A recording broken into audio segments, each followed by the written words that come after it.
Blog Talk Radio.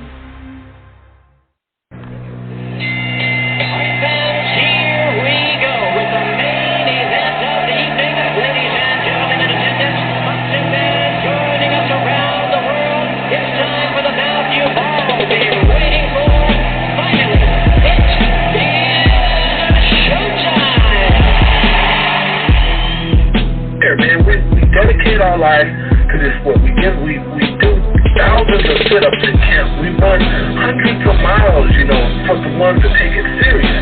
And we just dedicate ourselves fully to our craft, man. We watch tape. We have attitude. We rooting, and we go into that fight and to land on the line.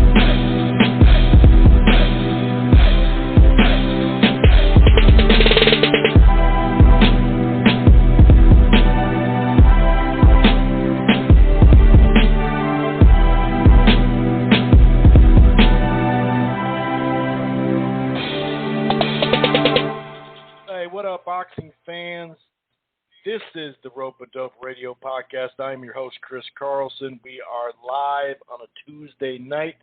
Hope everybody's doing okay. I know I'm doing pretty good. The basketball tournament for college is about to kick off, so I can't be too mad, that's for sure. Anyway, enough about me. Let's talk about boxing, a variety of items to talk about. Coming off a great weekend with a great fight in a rematch with Estrada and Gonzalez. There was a scorecard that was funky. Go figure. It always seems there's at least one of them that's pretty damn bad. And I'd say 9-3 is not a good look. But we did get a great fight. I'm not calling it necessarily, the fight of the decade. Well, I suppose it's only 2021, so maybe it will be. You never know. But, it was a great fight. It was a great, great fight. They're already talking about a trilogy potential. Rungvisai clearly will have something to say about that. Who knows? Who knows how that works out? But I would like, I understand Rungvisai wanting, the fight with Estrada. That makes a lot of sense. They may have to just, strip them or give them step-aside money. I don't really know how they're going to work that out. But a lot of people are like, let's get it in, 10 weeks. It's like, dude, are you kidding me? So you just called it the best fight you've ever seen, but then you want them to come back in 10 weeks? Give them a little time. They're both getting a little older. Give them a little time to recoup. Just because, back in the day they used to fight every couple of weeks.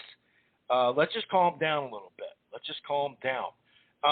Here's the kicker. We'll talk about Benavidez and, Showbox and that type of thing as well, including taking a look at some step-up fights for this weekend on DAZN.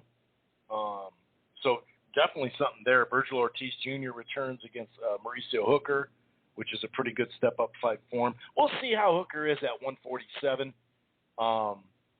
He is a tall dude, so maybe training down to 40 was starting to get to him. And then Lawrence Okoli against Globowski, which I think is a really good step up for him. And, the thing about Saturday, I actually worked at my bar, but got home in time. And I like how DAZN leaves the stream open now. Before, it would be like you couldn't rewind it, or it'd just be kind of in no man's land, and we'd be waiting for the archive. But now it leaves that stream on so long where you get in there and there's nothing on your screen. There's no post-fight presser. There's no nothing that makes it look like who won, and then you just hit rewind.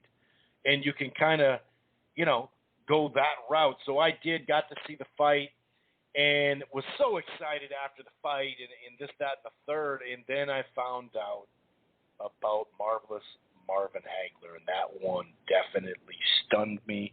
It's been pretty ugly how we've managed, and I'm talking about boxing Twitter, not me or us, most of us, but boxing Twitter has managed to find a way to not only relate it to COVID and run with these conspiracies we don't even know really the true cause of death just yet, and also dumping on fighters today.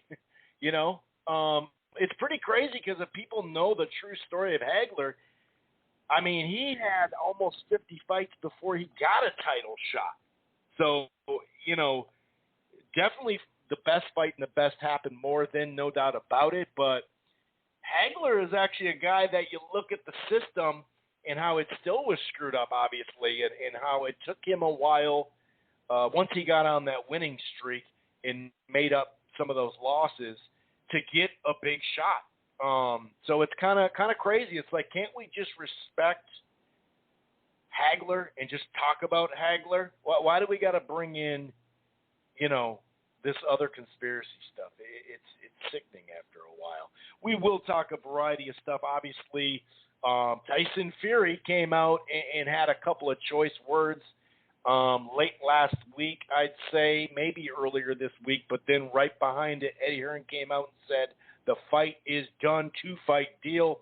They've been saying this since July. It's not that I don't think that they don't have pen to paper, although we thought they already did have pen to paper, but now they really have pen to paper. But hold on, unwind the thing.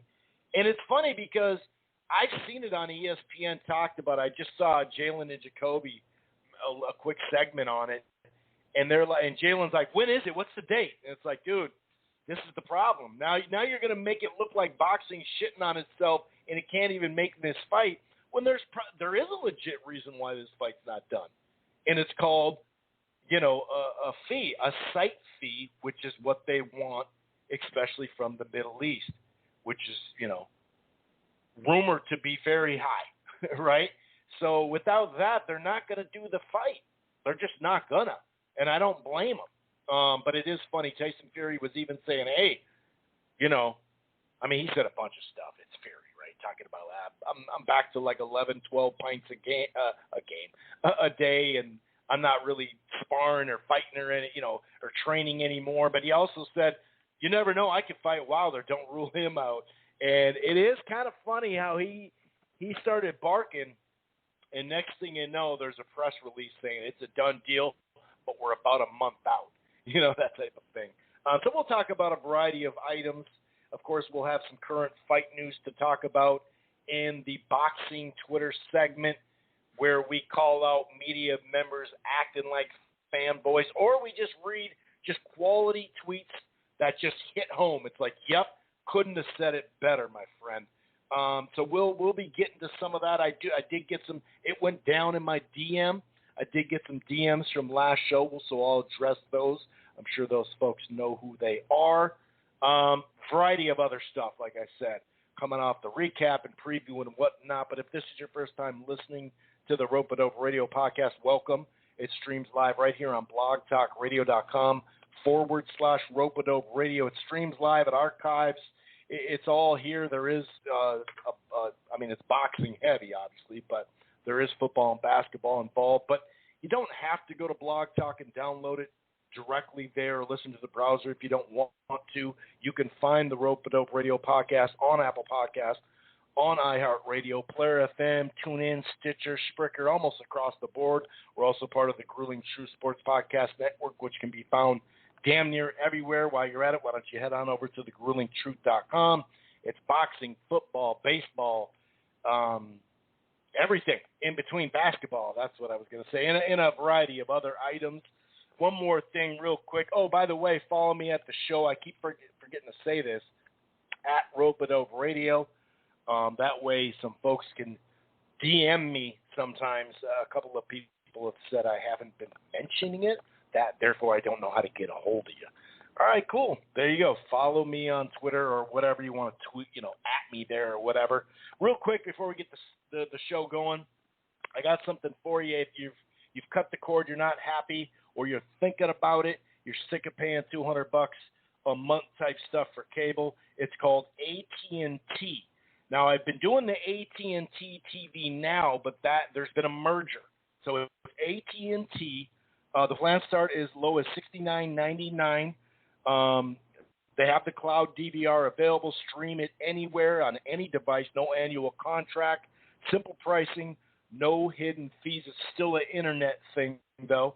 And actually, if you do upgrade to the second package, the choice package, that gives you a free year of HBO Max. Plus, for a limited time, you get the rest of the season of NBA League Pass Premium. It's a limited time on that. So heads up on that. That's AT&T TV. Okay. So we got a lot to talk about. And we got John coming back. A lot of folks liking what he has to say. A great boxing mind. We'll be with him in just a second. Thanks for calling in, by the way, John. Coming off a great fight. There's just no way around it. I'm not really sure how everybody, that's part of the title, how did you score it? I think sometimes we can get caught up in one bad scorecard, 117-111 for Estrada, 9-3. I didn't see either guy win 9-3, to be honest with you on that. But I guess I don't know. I just can't see 9 for either. Let's put it that way. It was a competitive fight, no doubt about it. There were some swing rounds. Just off the top of my head, the 7th was a swing round, I remember. And was it the 11th or 10th? Actually, let me check my scorecard really quick. Yeah, I got the 11th as a swing round, too. That's just 2 rounds I'm talking about. There was some other really close rounds, too. But, when it comes to 2 swing rounds, I just kind of swing it for both. You know what I mean? I remember the Lomachenko-Teofimo, some folks out there heavy into, it was either 8-4, the only acceptable scorecard is 8-4 or 6-6. But everybody said there was 2 swing rounds, and that always threw me off. I always thought that was biased towards Lomachenko, because if you have 2 swing rounds, then what the hell are you giving them both to Lomachenko for? If you have 2, just swing it then. So to me, a draw wasn't necessarily an acceptable. That didn't fall into the that's acceptable. But anything else, screw it. To me, it's a little funky that way. But I do think we can get caught up in a scorecard, much like Golovkin and Canelo the first time. Yes, we know 10-2 is ridiculous, but for Teddy Atlas post-fight getting on ESPN talking about Golovkin won 10-2 is pretty ridiculous as well. So we gotta be a little more consistent, as do these judges, commissions, promoters, networks, broadcast. I mean, the whole thing. Anyway, did I mention the sanctioning belts? I hope I did. Anyway, I had it 7-5, or the dreaded scorecard, guys, 6-5-1 in favor of Gonzalez. I was cool with the 6-6. I'm cool with the 7-5 for Estrada. I think anywhere in there is pretty good. It was a competitive fight, though. I had them split through the first 4 rounds. I gave Estrada the first in the third and Gonzalez the second in the fourth. I was a little surprised that Estrada started early with the jabs and hooks and attacked the body, not necessarily coming forward, but being more aggressive than I thought he was, or than I thought he would, I should say. But after 6 rounds, I had it 3-3. The right hands, like I said, the consistent body work of Estrada started bringing in those uppercuts, but the jab of Gonzalez, which is either a solid jab or a scoring jab or whatever you want to do, he just finds a way to kind of parry his punches into something. Something will start to look like a left hook to the body, it'll go to the head, or a jab will kind of sneak in there as a left hook. So I had it about even. The 7th round, like I said, was a swing round, 10-10. Maybe Estrada landed the harder shots, but Gonzalez kept answering back. Then there was a moment there down the stretch. I gave Gonzalez the 8th. I gave him the 10th. I gave him the 12th. I had a swing round, like I said, in the 11th, so maybe I swung that to Gonzalez. I thought Estrada could have won that fight had he not stayed in front of him for too long of stints, I guess you could say. There was this. It's not that he was leaning on Gonzalez, right? He wasn't that close, but he kind of was like slumped over minorly. or leaning in, so to speak, and staying right there too long, and that fed right into Gonzalez. I thought that's not to take away, any credit. Like, well, if Estrada wouldn't have done that, it'd have been an easy win, 10-2. That's not what I'm saying. But there was just some times where he hung around inside too much, whereas before, even when he was going forward or kind of at the edge of the pocket or moving, he would get his shots off and at least move or reset or circle or pivot or something like that. But it was a great fight. CompuBox numbers just crazy. 391 and 314, 13-17, 30% at 1,300 is nuts for Gonzalez. Obviously 12-12 as well. I mean, they threw a bunch of punches.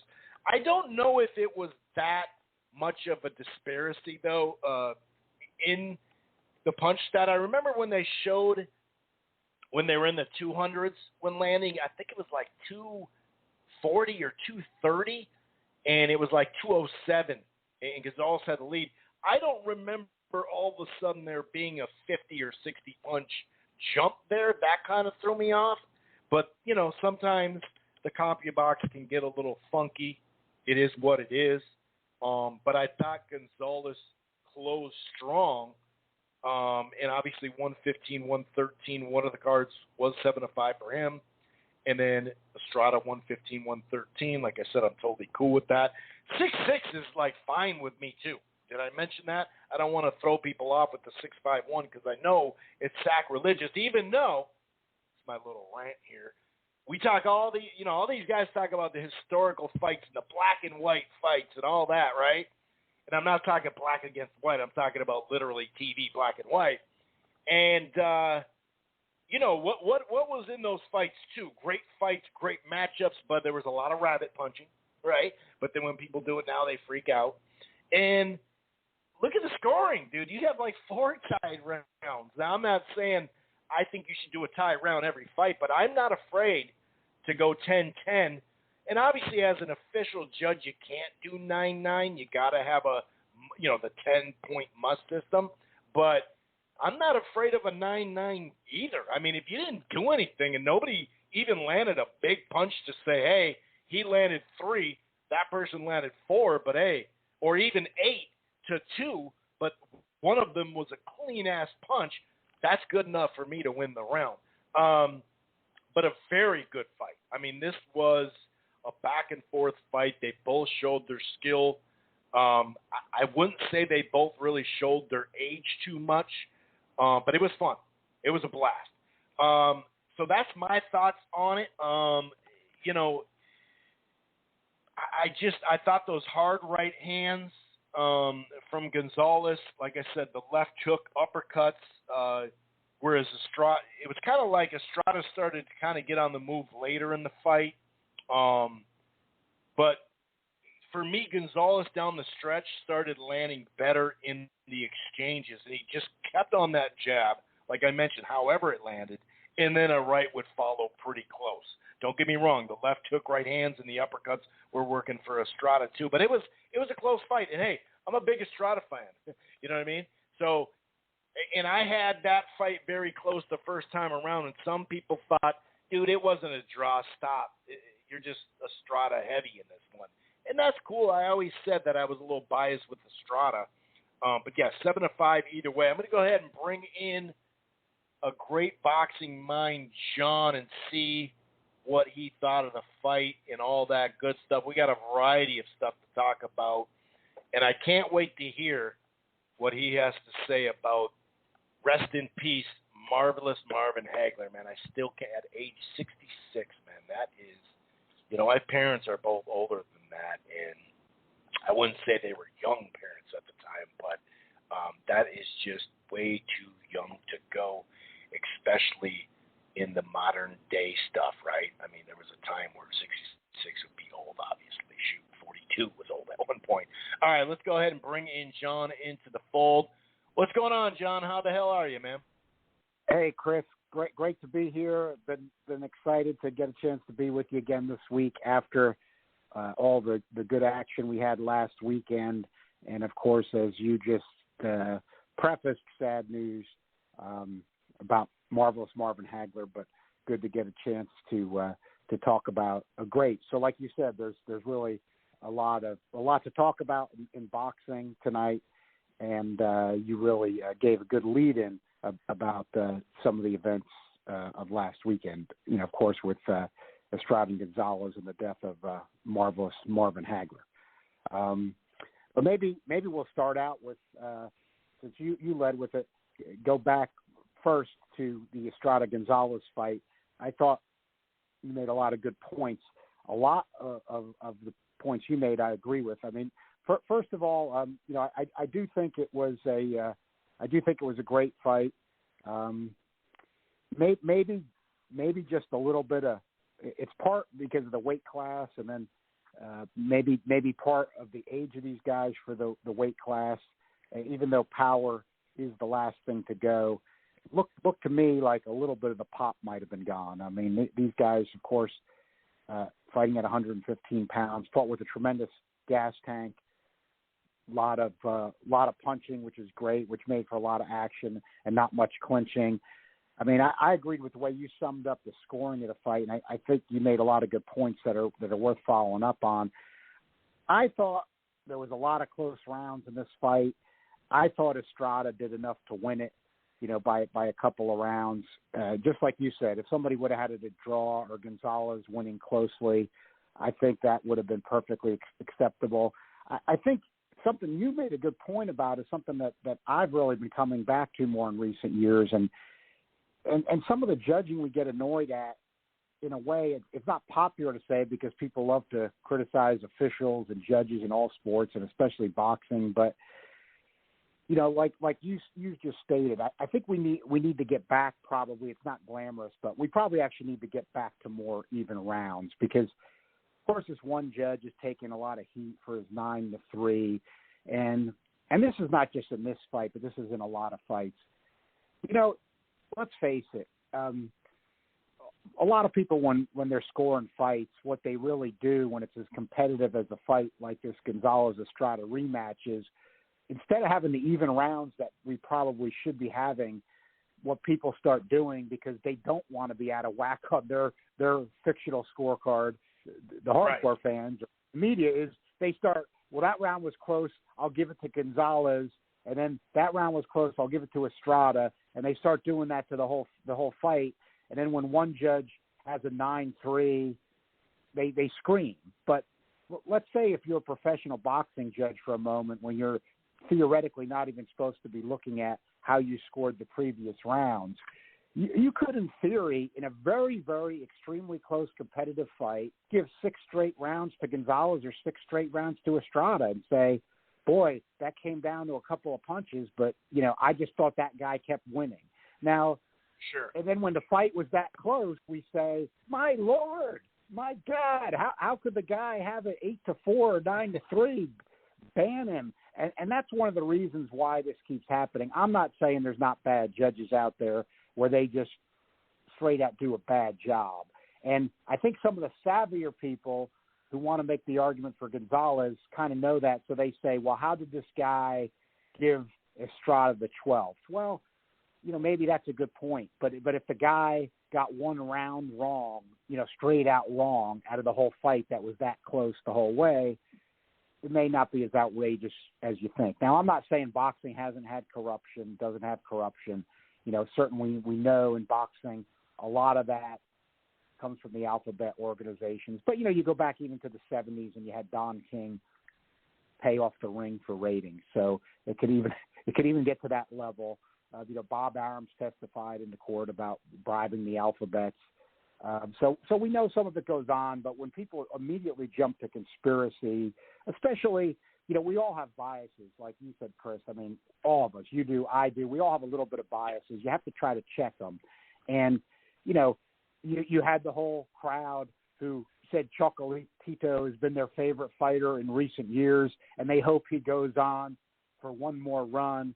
They all screamed robbery. How could anybody score it for Estrada? Well, you know, what do you think they were going to say, especially if they had money on the fight, which, you know, we know is obviously gambling's becoming legal in more states by the day. It's coming up in New York. And you got to be correct on boxing Twitter, You got to be correct in your predictions. So, at all odds, some people would just make it be that way, And can't argue with that either. Biases are going to come in there. Nobody likes to be wrong. I don't like being wrong. You don't like being wrong. I don't know anybody that likes it. You got to admit to it sometimes, but I don't know anybody that likes it. But I think another thing you have to look at, too, that people aren't looking at, and I've been saying this only half joking, because, boxing Twitter, and before that, it would be in other forms of media, but now it's boxing Twitter. A lot of times everybody says, well, quote unquote, supposedly too, everybody had it for so-and-so in this fight,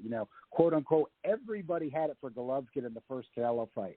Everybody, quote unquote, had it for Chocolatito this time. Now, that's not even true, but I'm just saying that's what they say. And then, that they will then go on a narrative literally for years that, that guy won the fight. That can't be questioned, which isn't true. Now, this is what I say half joking. I'll say, well, should we go to American Idol judging of fights where everybody just texts in, Estrada Gonzalez 2 ends 1 o'clock in the morning. Yeah, you want Saturday, to see some bad cards.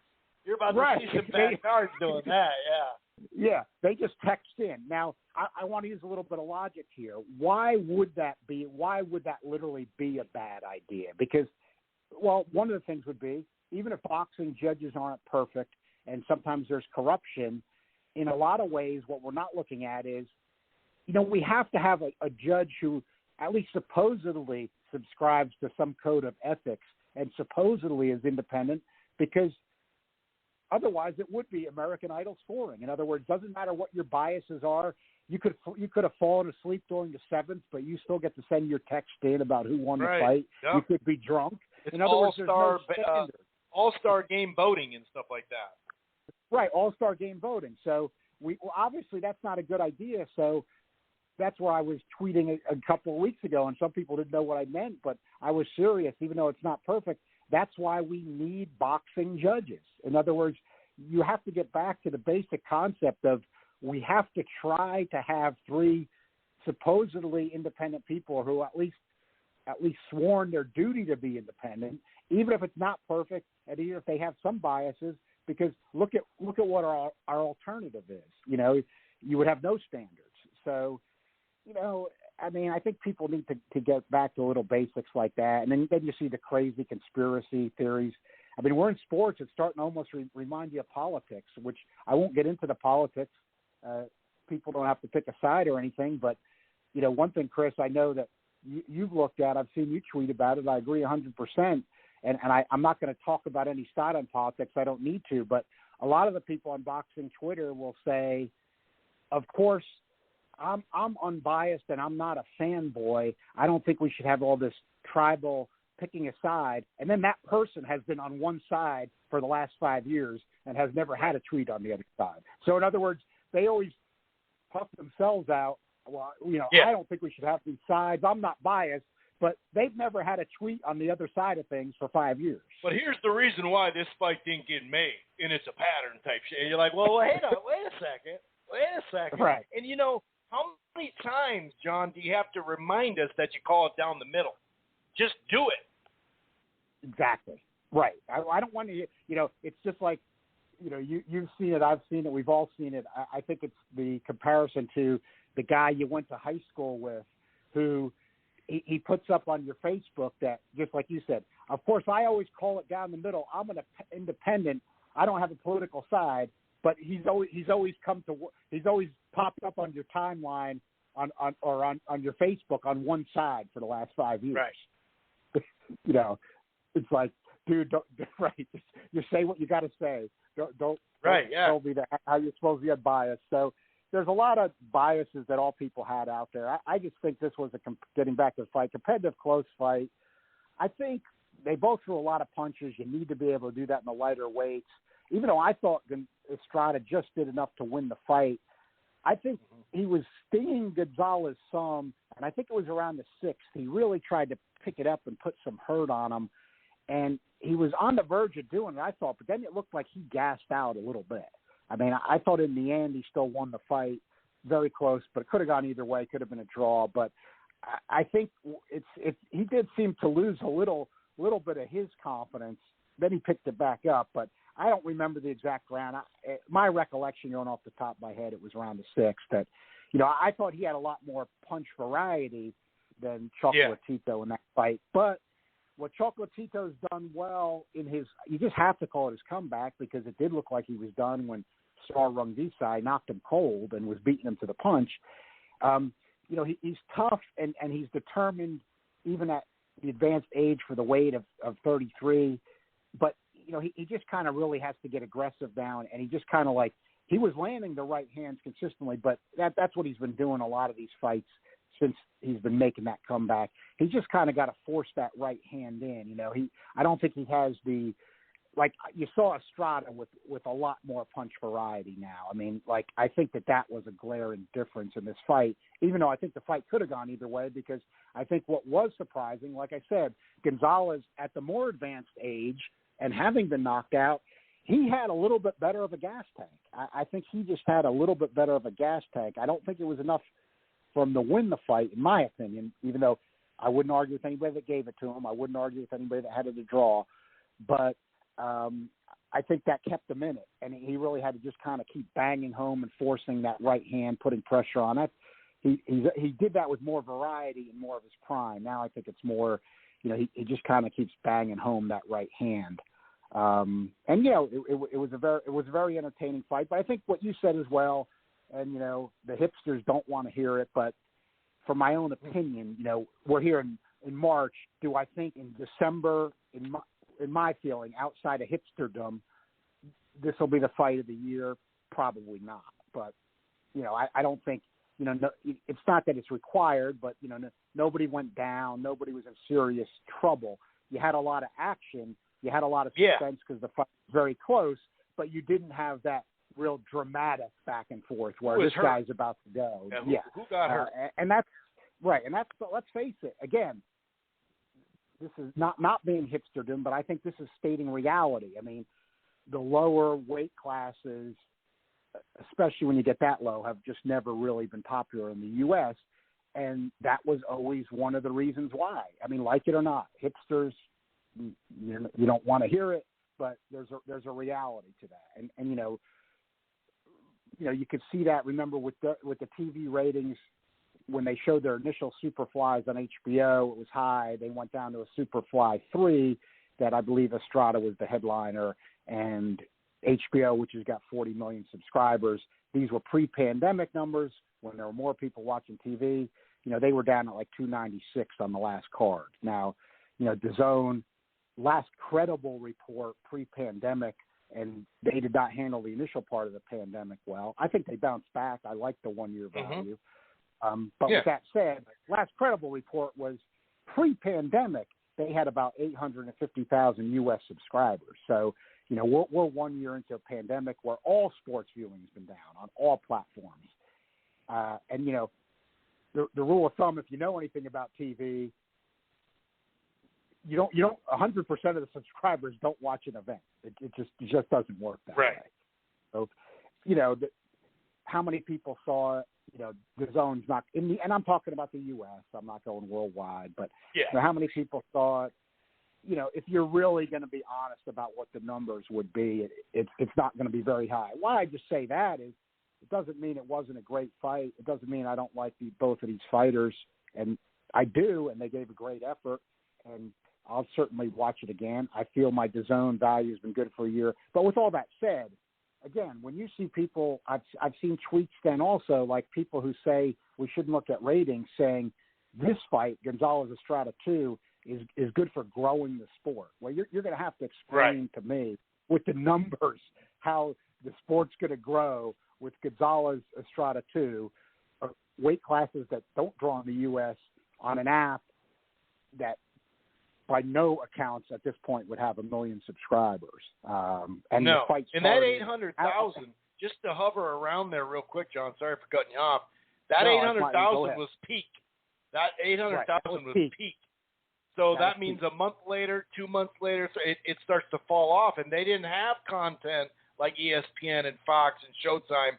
Showtime actually numbers, not boxing, but Showtime subs went way up during the pandemic because that's what people started to do at home, started watching shit, especially streaming stuff. So they didn't have content. So it is kind of funny. The last two Canelo fights, they haven't released anything, and I don't blame them. Yeah, it's exactly. I mean, it's just pure numbers. It's not being negative. It's just some people, they either don't know. I think some people really don't know. I mean, TV is something you kind of got to study the numbers and things like that. And then some people who do know, then they just don't want to acknowledge the realities of it, because you just really got to do the math. I mean, because the zone was a little slow when the pandemic started. They did not offer any deal for re-upping, and I was in that group.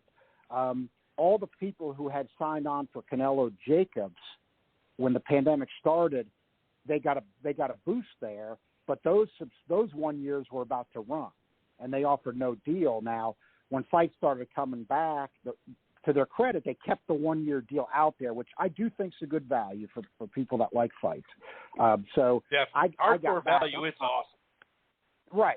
It's been good. You know, some of the stuff we would have been able to stream for free, let's face it, but you get better quality action. It's easier to just know where it is, and you know, it comes out to $8.33 a month.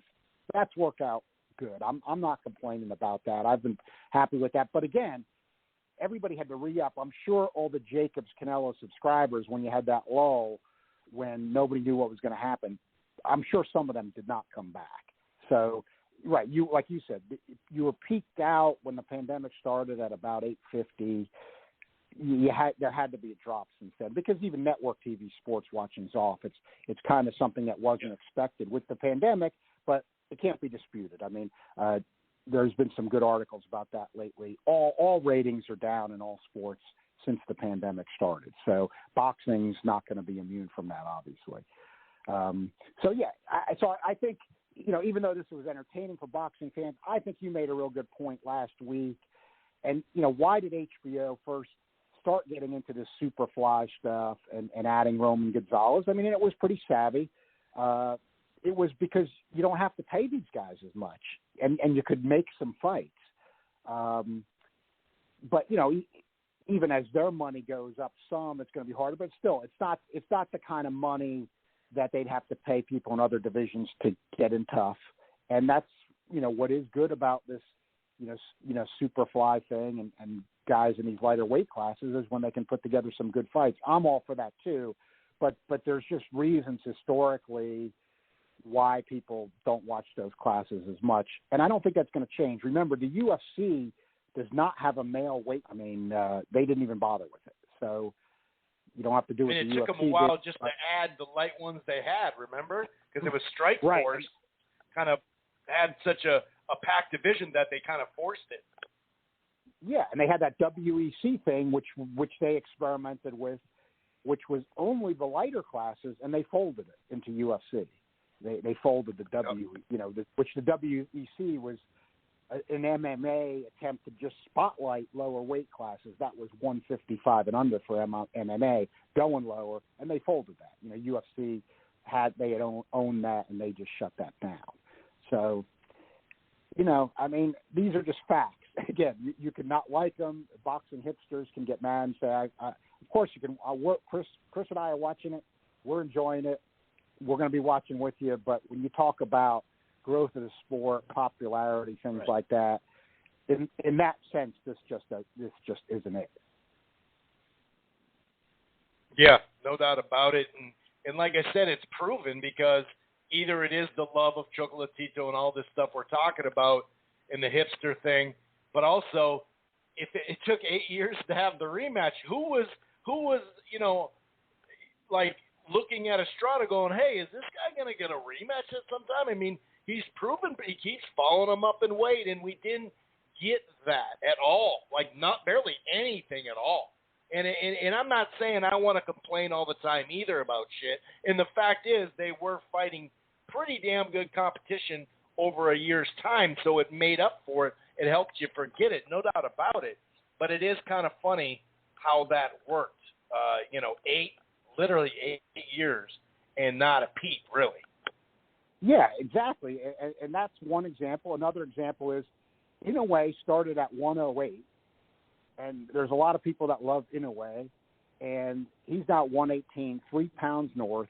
And I'm not saying, especially after what we saw Saturday night, I'm not saying he doesn't have too much power for him, et cetera, but he started at 108. I mean, he hasn't been sitting there at 118 pounds all these years. Those guys are only 3 pounds south. Bantamweight 118 pounds does not have many legitimate challengers, and nobody's saying, well, now it's time for one of these guys to step up, or enough of these guys fighting each other. One of them to fight Ioka. We don't hear any of that surrounding these guys. And sometimes all these complaints are completely warranted, and sometimes it's just like, dude, these are good fights. Why are you complaining? Right, and I can see that, and that's why I'm not overly worried about it in terms of these are good fights. I mean, even though I understand, I mean, we're watching boxing all the time. We know how to evaluate it. Doesn't mean we're right all the time. I know, especially after what we saw Saturday night, how people would now even more than ever say, well, in a way is going to kill Estrada now, even though it's only 3 pounds apart. And then they get into it's too big of a weight. And let's face it, it's not just the too big of a weight. It has to do with talent. I mean, even though these guys are good, if Inoue's that good, I mean, he might just be that much better than these guys. I mean, he was at 108 pounds. These guys were always around the same weight. We don't, as we don't have to go into it all, but we've gone into it before, but, you don't need all these alphabet created weight classes in the lower weights or even going higher. So, it's not that these guys couldn't, in theory, be opponents for each other, even though Inoue would be a big favorite. So, you've got that there too. But like you said, I mean, heck, I'm not going to complain either. I want good fights. I mean, I'm not against either of these two guys, fighting each other again or fighting Sor Rungvisai again. I'll watch it, and I think it'll be entertaining. It's just keep it in a little bit of perspective. That's all. That's it. Just keep it in a little perspective. Let's not go too over the top. Like that was one of the fight of the ages. Like, oh my God, that was something you'll never see again. It was a great fight, man. No doubt about it. But yeah, I can't call that like one of the better fights I've seen because nobody really got hurt. Nobody got knocked down like you said. So I don't think it'll win Fight of the Year. But the cool thing is to go that long and it still live up to it. That was pretty cool because that's something you don't necessarily see. You know what I mean? I was a little worried about that. I got to admit. Right. It was not a disappointment. And they are both older. And sometimes it's, for that weight class, it's hard for guys at that age to bring it. I got to give them credit for a lot of heart, a lot of determination.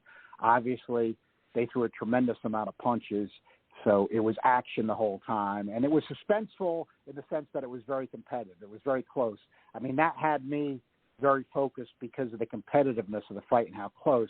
It wasn't one of those back and forth dramatic fights where each guy's in trouble, that type of a thing, or each guy's been down or one guy's been down, that type of a thing. So it wasn't quite that. We'll see what the rest of the year brings us. I mean, but I think it's worth keeping that in mind before people get carried away with the narrative and say it's a Fight of the Year lock. Right. Yeah, especially the lock thing. We're going to kind of jump all around here. We talked last week about Benavidez' weight and should he be at 175 given the fact he's so tall and he came down from such a high weight and all that good stuff. Now this time his body looked a little different and he even admitted that he didn't put on as much water weight the next day. He came basically to the same venue where he missed weight. He came pretty much close to on weight the way he describes it, and I believe it when you see him at the scale. And also on fight night, it didn't look like he had the little extras, around the waist. He did look thinner. He even said he was quicker, but I think he's trying to maybe get right in between where maybe not that light, but you don't want to put 17 pounds of water weight in what else weight on the next day. What did you think overall how he looked? Because, like I said, his body looked a little different. He did look quicker. I don't know what that's going to mean for his power. And then first half looked pretty good. Second half, it looked like he really was much sharper. Yeah, I mean, and he's been going like that when he makes the weight under 168. I mean, I've been a big believer in David Benavidez, still am. I give him credit discipline-wise. I'll be the first to say I had serious doubts if he was going to even make 168 again, and he weighed in at 167 too. So for what he wants to do, I give him credit. But and I think what he's not getting enough credit for in this fight, I don't mean to overrate it, but you have to go on what you see, and especially for boxing in 2021, Ellis came with a determined underdog effort. So the guy came to fight. He didn't come to lay down. He came to fight. So Benavidez was in somewhat tougher than you would have expected in that sense. He's got the hand speed, combination punching, especially when he starts with that left to the body, which he loves to do and he's very good at. And that's probably his best punch, even when you really watch him a lot. But I still just get that sense of a bit of weakness going down that low. He was 250 pounds as a kid. We talked about that before last week. And I think weight can be overrated for a lot of guys, but I still think for him, I've seen him in his career coming up, of course, against lesser opposition, but still, when he weighs in the 170s, he looks a lot stronger. He looks a lot more powerful. Looks like there's a lot more on his shots. I just see Ellis standing there like he did last thing as long as he did, if Benavidez is throwing those shots, at 175 pounds. That's my hunch with him, we'll see, when he's at a light heavyweight, we'll see more power. Guys get moved more by his shots. He's great at throwing the combinations. He still gets guys out of there. But I think, we'll see him dropping more guys. Again, unless he just stays, I think unless he stays at this weight too long. I don't know exactly when that'll be. He's 24 now, but I just don't think I know about the money and Canelo's in the division, but it just doesn't look like that's going to come off with the politics. Canelo's talking about staying with Eddie Hearn, and that's the DAZN tie-up, and I just don't see him making a deal with Benavidez. So he may just want to make that. I mean, you still got Plant there, but if they wanted to put those two together, I mean, they could have done it, and they still can do it. So time's running out there, PBC. I mean, you could do it at light heavyweight later on, but I mean, I know Plant's hoping for Canelo in the fall, but again, I don't know. I just don't know if that is a bad thing in boxing, but American TV rules whether a lot of these fights are going to be made, and site fees, like you mentioned. Two big things we don't like, but have a lot to do with whether the fights are going to get made. And if Canelo just stays on DAZN with Hearn, I mean, that's his option. And, Hearn does a good job with his show. I have noticed that lately. I think Canelo probably likes that.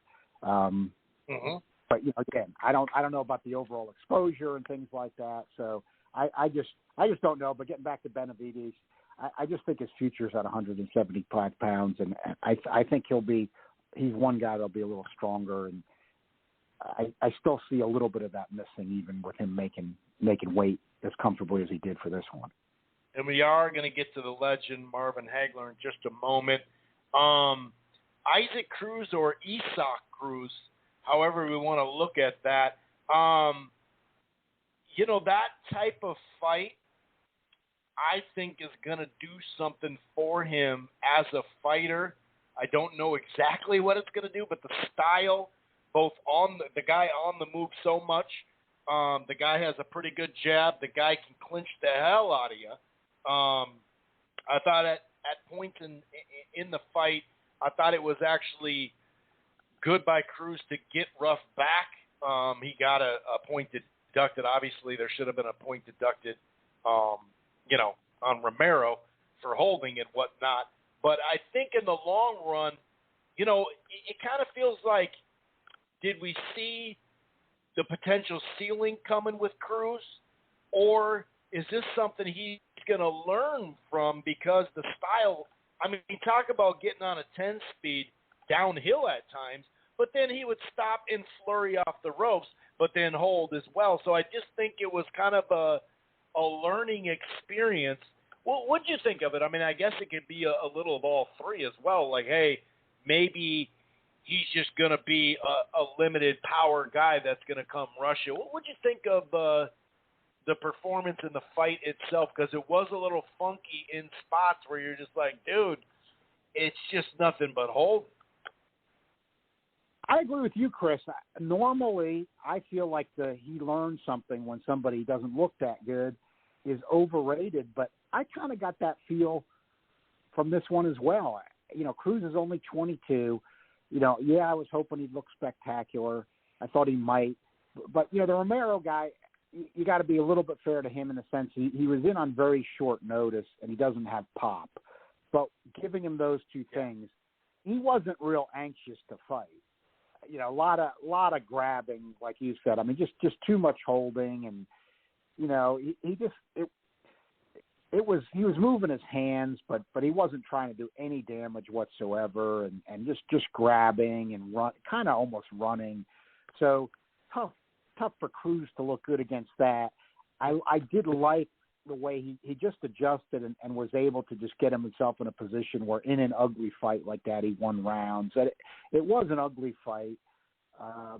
But a lot of guys with the power he's got, and he's only 5'4", and he is explosive. He's only 22 years old. This is going to be a guy like his prime because, you know, he's going to be all explosiveness and you know, kind of like physical force. And those guys peak early. They're spectacular, but then it doesn't last long. I think he's one of those guys. So I think it was good that he learned that here because he's going to have guys trying to fight him like that. And he's going to have to learn how to, you know, the ring off on him, you know, get his shots home anyway, put pressure on him and break him down and wear him out. And this was a good guy to kind of learn that against because this is not the only time he's going to see that, obviously. He's going to see that in the future, you know, unless he's matched up just with another slugger, which will be explosive. But I think, you know, he'll be more explosive in better style matchups. But there's going to be quite a few other guys who are going to try to fight him that way. So, yeah, I agree with you on this one. This was probably something he needed to learn to deal with. I like the one hand free to the body when he was being held. It's like, all right, dude, then I'm just going to hit you 5 times in the body. Some of it will be on the hip. Some of it will be on the kidney. I don't care. All you're doing is hold me. I mean, he could have got his arms hyperextended a couple times in that fight. Yeah, that's how hard the holding was, you know? The holding was bad in that fight. And the guy kept going down to the canvas. You know, it was one of those kind of things. A lot of things the guy was doing, Romero was stinking it out. I mean, you know, he was going down to the canvas and just all that kind of stuff, all the grabbing. So it was an ugly situation for Cruz. He came out with a W, and I think he probably learned something. I probably did learn some things in this one. Yeah, I think so. Any other items that you want to touch upon? Obviously, go ahead. Just go whatever you want to do as far as recap. Sorry, Chris. The only reason I jumped in was while we were on the subject, I thought it was only fair because it was my shocker of the week that coming and the way it played out. I don't think anybody else did either. I think I can say that fairly. Terrell Gaucher with a second-round knockout of Jamonte Clark. Gaucher, a non-puncher who's not aggressive, comes out, you know, throwing straight right hands with power and scores a spectacular knockout in the second round. Nobody saw that coming. And he's 33 years old. He's got amateur pedigree. He's never fought like that before. But in a division where PBC's got a lot of top talent, he probably got himself another big fight. Not that this wasn't a big fight. This was a big fight, but he's been in there with Lara. You know, he's fought Trout. He probably got himself another big or semi-big fight with that performance. And I liked what he said after the fight. I don't know if he can keep it going. You know, we've heard boxers, maybe with good intentions, but so many times say they're going to fix that, this and that, and they just end up being who they are. But since he just had that performance, and he did say post-fight that, look, you know, I've looked at things, you know, my camp said, I've got to throw more punches. You know, I've just got to be more aggressive. I've got to throw more punches did not fight well against Lubin, but hurt him at the end with the same punch. So if I'm not saying he will, chances are he won't. But if he ever does get another good fight and throws punches, since he was a U.S. Olympian, he's got some pedigree, maybe he could make himself a more viable fighter and build on this. But if not, he did it for one night, and it was a shocker. Yeah, I agree. It definitely was a shocker. I didn't expect that to happen that early, especially. And by the way, basically the Brandon Lee talk that you talked about last week, the way you described him, pretty much played out to a T. Yeah, I mean, Lee, I'm glad he got on people's radar screen after that fight because, the U.S. has a lot of up and coming talent. I mean, they really do, and Brandon Lee's right there, and I think people get that now. They weren't getting that before that fight, but I was starting to get it when I just look at his strength and power. I mean, I think he ends up as a welterweight at 147, even though he's at 140 now. He's 21. I don't think he's 22. I think he's 21 years old. I mean, guy's a formidable force, and there's a lot of other. Look at all the other American guys. We talk about you got the lightweights. Teofimo Lopez. Gervonta Davis, Ryan Garcia, Devin Haney. Then you go up to welterweight. You got Brandon Lee, Jaron Ennis. I mean, the list goes. Virgil Ortiz is fighting Saturday night. I mean, these are all American guys. I mean, this is a high level, very, very high level of talent. Yeah, no doubt about it. No doubt about it. It is. We are going to have that segment here sometime in the future highlighting that. Obviously, right after the fight, I hadn't heard about Marvin at all because I kind of got home. I stayed off social media because, like I said, I had to close the bar, and I came home, didn't want to see anything, just wanted to watch the fight so I wouldn't be spoiled or any text message or anything. Got through it. And next thing you know, I saw the news, age 66, marvelous Marvin Hagler, obviously passes away. This one got to me just because it was so sudden at the age and whatnot. And I saw a lot of great tweets. I don't want to focus too much on all the stuff around the death that's out there, rumors at this point completely. But just talk a little bit about, what Marvin Hagler meant to boxing, what it meant to you on a personal level. I know my grandfather, that was one of his favorite, if not his favorite fighters from the 70s and 80s in general. And he got me deep into the sport. Obviously in the 80s as a kid, it was a bigger sport at the time. But when we watched that Hagler-Leonard, he was on the opposite side of the room than I. I mean, we were not – like Sugar Ray Leonard was my guy, Hagler was his guy, and we were not going to talk for those rounds. Once it's over, we can talk and all that and that type of thing. But so that one got to me a lot. And he just grinded his way – to the tops of the sport in the way, when it comes down to how he started, when it comes down to what he was getting paid per fight, even on the pro debut of Sugar Ray Leonard, how he fought on that undercard, how it just took him a while to get there, and then he had to kind of make up some fights that were draws or losses, and then the career just took off. But it took quite a while. I'd love to hear what you have to say about the legendary marvelous Marvin Hagler. Well, like you said, Chris, it was a tough one to take. I saw it, a few hours before, Estrada Chocolatito too, and it kind of put a bit of a damper on things, even though it was a boxing night, because Hagler was, he was a legend. He really was like a fighter's fighter. I mean, he was like the definition of a fighter. I had tweeted out after it happened. I've been doing this for decades. I had so much respect for him as a fighter, I had started to use what I called the Hagler test when evaluating other fighters. In other words, if I saw a fighter start complaining too much about low blows, I'd say to myself, well, would Marvin Hagler do that? Of course not. A guy, kind of folding after he got hurt. And I thought, would Hagler do that? No. Or, a guy coming in not in shape, and I thought, would Hagler do that? No, Hagler wouldn't do that. But, of course, there was only one marvelous Marvin Hagler. So, of course, you couldn't have ordinary fighters as tough of a business as it is living up to the standards of Marvin Hagler. But it's like he was, to me, the standard of a fighter.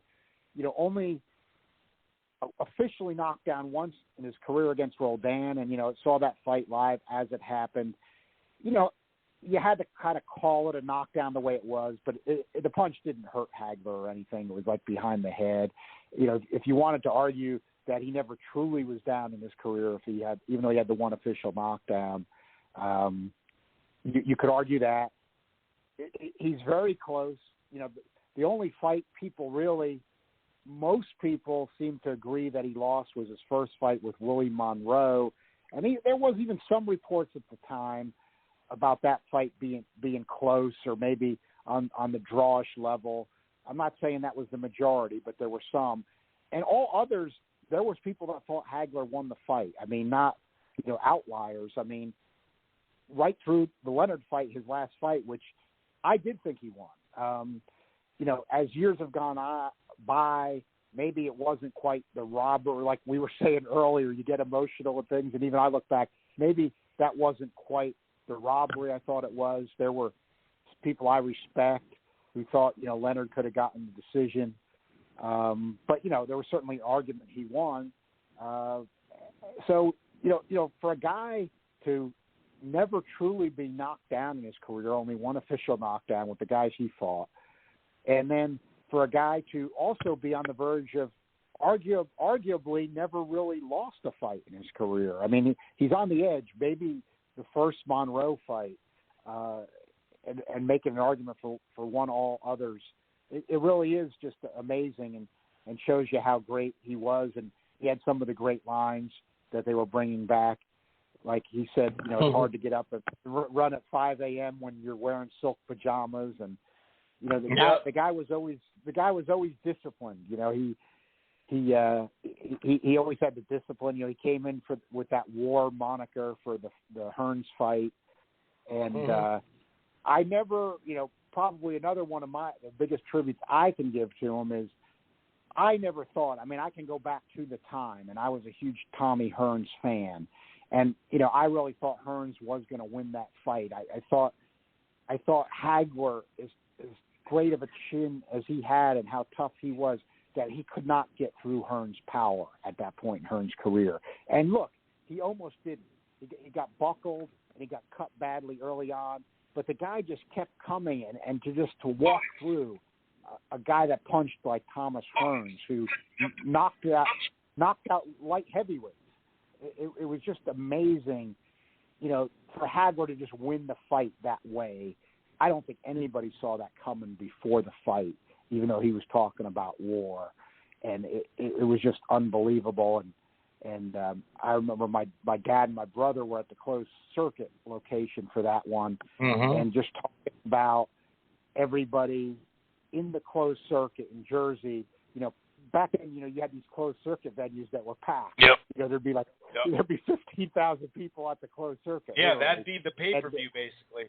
A bunch of those Ali fights that were overseas, a lot of that was that. People don't realize it. Exactly. And just, but everybody being on their feet during that first round, on their feet in the closed circuit, in the closed circuit location. I wasn't with them at that particular location at that time because I was away at college at the time. And my brother and dad were still home. But I just remember them talking about that, everybody going crazy on their feet during the first round at the closed circuit location. So, that was the kind of, and Hagler, I think also what I think I think it means a lot too, like you said about the tough way up, and, he had the guys fought more than and everything. taken so long in terms of fights to get that shot. And back the way things were the way they should be. Only middleweight was the last division that basically went through to the old days. There was a little bit of a blip in there, but basically where you just had that lineage where there is only one middleweight champion, and even the alphabets, that was the last division that they really didn't tamper with as much. And Hagler, waited for that shot, and then he got that shot finally against Antifermo, and he had the controversial draw, but got back at it. And then Alan Minter, a guy who was an Olympic medalist and a very good fighter, had to go and fight him over in London, his second shot. And I thought he took his foot off the gas pedal a little bit in his first shot against Antifermo, even though a lot of people thought he won that fight. And he just wasn't going to let that happen again against Minter. I mean, Minter was hanging in there tough, trying to give it back, and he just sliced and battered Minter up, early on with just a ferocious performance in enemy territory, where he ended up infamously real enemy getting territory with, too. Yeah, they weren't singing bottles. Sweet Caroline. Let's just put it that way. No, he was getting pelted with bottles, not getting serenaded by Sweet Caroline. And the job done. But that's what I love, because we don't have to single anybody out particularly, but I think it does matter. In other words, he had a controversial draw, and what did he come back and do? He came back and he said, "There's not going to be any draw this time. I'm taking care of business. I'm knocking this guy out. Nobody's getting in my way. I'm going to war and I'm knocking this guy out." Didn't have to be any screaming about judges or anything. The second title shot, and then it was 7 years before anybody got that title away from him, and in the most controversial way in the Leonard fight. So, that's what the guy was all about. Yeah, no doubt about it. I know he spoke of regretting those first 4 to 5 rounds with Leonard, how he fought. That did kind of throw me off when I was watching that fight live, trying to kind of sit in the middle of the ring with Leonard, kind of going into his style, which kind of gave him the lead. But just a great fight. And he fought right-handed. I mean, that's right. I hate to say it, because Hagler was so great. But you know what that was? That really was. It just shows it can happen to anybody. Here, I think what Teddy Atlas called him. Teddy Atlas had that great tribute. It's still out there on YouTube that he had on ESPN, and anybody really should watch it, because he sums him up. But like Teddy Atlas called him, the indestructible man, and I agree. But he's still a human being, and he was past his prime. But in those first 5 rounds or so, when he was fighting righty, and he was letting Leonard get some rounds, the moment, even though he'd been in the big fights with Hearns and Duran, that Leonard fight in 87, you remember, Chris, as you described it well, watching with your grandfather, that was on Super Bowl level in the U.S. And, outside of Mayweather, Pacquiao was that type of a thing, even though that was past, the ultimate time to have it. Leonard Hagler was too, really. It was. There actually is no doubt about that. So there was a lot of doubt about Leonard going into that camp or going into that fight. Right, and Leonard had been retired. He'd been off. That was an amazing comeback by Leonard. Can't dispute that. There's just no disputing that. That showed Leonard's greatness. But Hagler, the moment got to him a little bit. I mean, because there was no reason to fight right-handed. You were fighting a Sugar Ray Leonard who'd been off literally for years, and was having his first fight at the full middleweight limit. I mean, you want, even though he's a different fighter than Hearns, you would have wanted to jump on him just like you got on Hearns. I mean, the guy'd been off. He hadn't been fighting. So the last thing you want to do is not fight southpaw and fight right-handed, which is not the way you fight, and then lay back on him for the early rounds and let him get into a rhythm. So it was a horrible strategic mistake, but I love the stories, and it's true. He was loyal to the Petronellis right to the end. That was his last fight. Never criticized him, stayed with him the whole way. And it does show the character of the man and what kind of a guy he was. And I think one interesting report, I can throw this out there because this is good info, and I wanted to tweet about it before I got on, because I remember it, but it's hard to, you'd have to do like Alexa search to find it. Sure. The New York Post reported right before the Leonard fight that Hagler was actually 5 years older than he was saying, and he was born in Newark, and they had his birth certificate up there. That story's never been talked about much since, and of course Hagler never said it was true or anything. So Wally Matthews, who's still on Twitter, he wrote for the Post at the time, and I tweeted out right before I got on, Wally, do you remember that? He said he did, but even though he wrote for the Post for a long time, he said he didn't believe it, which is interesting, but that story was published. So I'm not saying whether it's right or wrong, but sure. If you look at Hagler's amateur career, and people, and some of them are younger, I'm not faulting them. It's hard to get into boxing history that deep, and Hagler was our era. We lived through it. But if you look at when Hagler was hitting his AAU medals, okay, he was not a gold medalist or anything, but he did have an amateur career. He would have been, if he's the age he claimed he would have been like 16, and he was a middleweight. Oh, okay? wow. So, yeah. Wow. That puts it in perspective now. Exactly. So, it's not theoretically, physically impossible, but for him to be a middleweight from the time he was 16 years old to 32, that's really and that's ripped really to the unusual. gills too, in Right. shape as much as you can be. Ripped to the gills. And I just wanted to say that there was a story, and Wally did confirm that. You don't have to believe the story, but I didn't want anybody to accuse me because you got to do Alexa search. Sure. And I haven't got to pay to do Alexa search. So that article's like, you can't Google it. It just doesn't pop up. Right. I think something like that pops up, but not that Post article. But I want to say Wally did acknowledge the story ran. He wrote for the Post at the time. And if that story was true, I'm not saying whether it is or isn't. If it was, he would have been 71 now. And he would have been 37 when he fought Leonard. Now, again. Yeah, and when you look at him, and it starts to add up. Huh. They did have the birth certificate in the story. Now, Wally, I got to say, Wally tweeted back, yes, John, that story ran. I remember it. Though with the Post, I don't think it was true. So, take it for what you will, but it is one of the big three New York papers, and it ran. So it was shortly before the fight, and I remember reading it.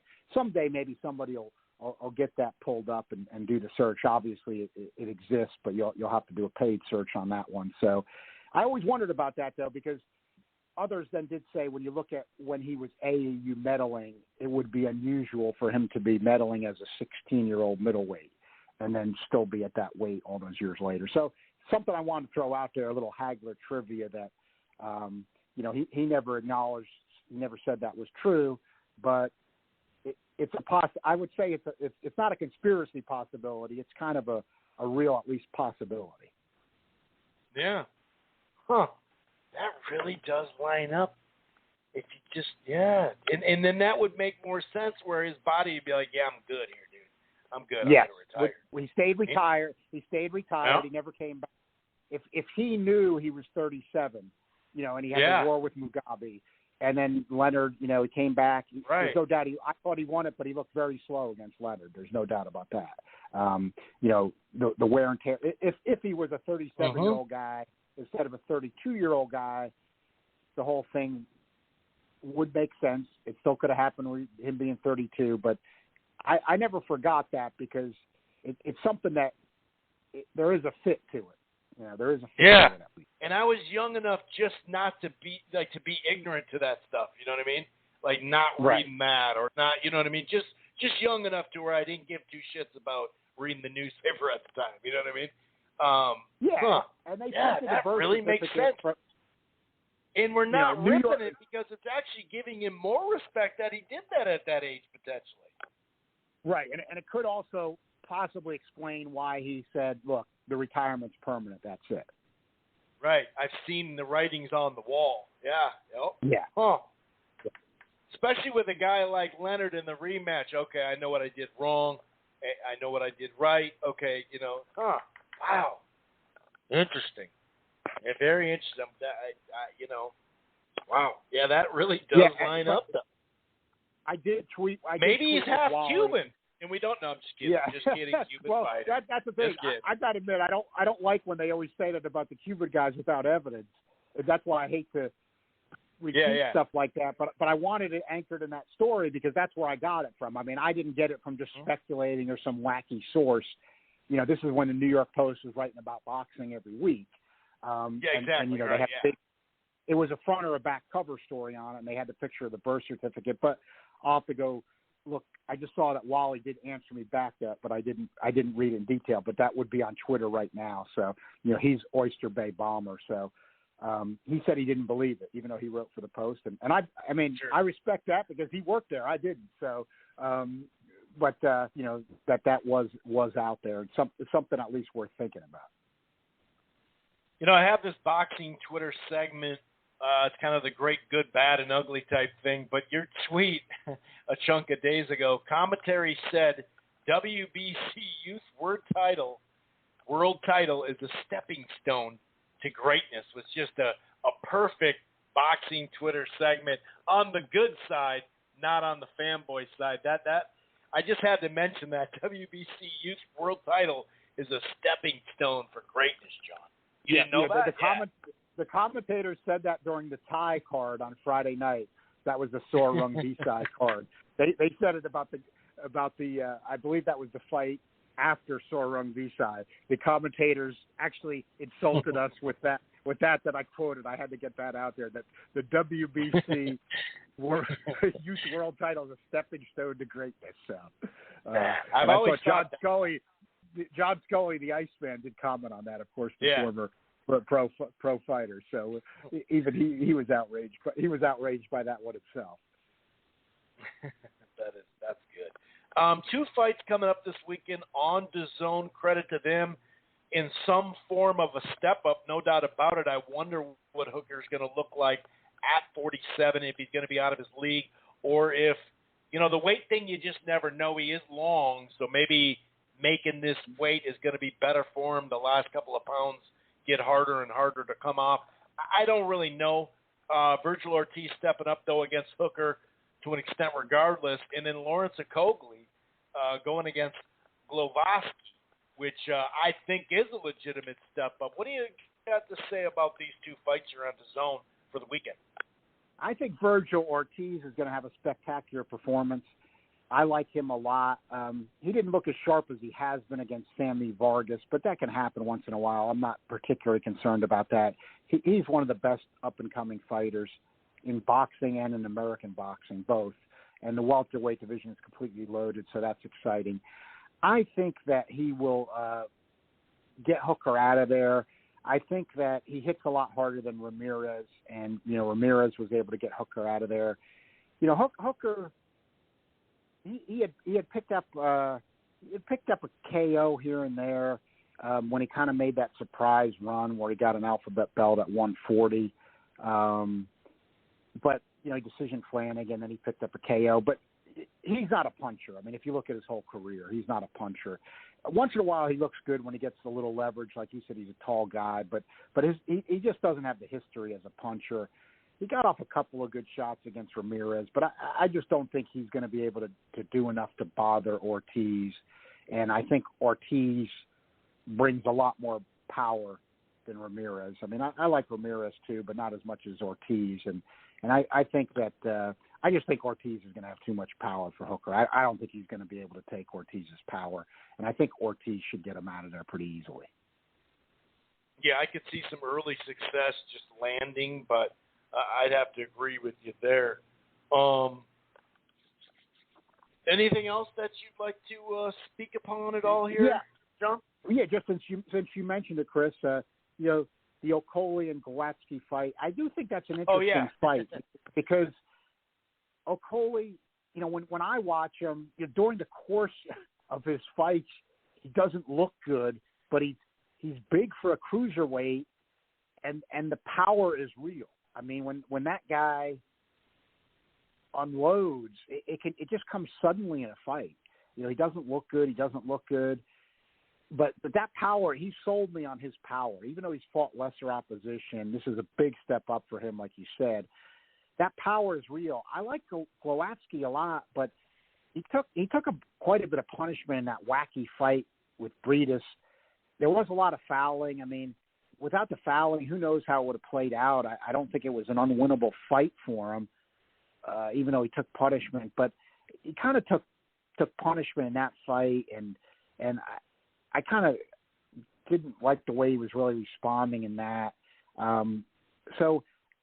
But he's a better all-around fighter than Okolie. There's no doubt about that to me, and he throws pretty good combinations. So I guess this is one I'm going to have.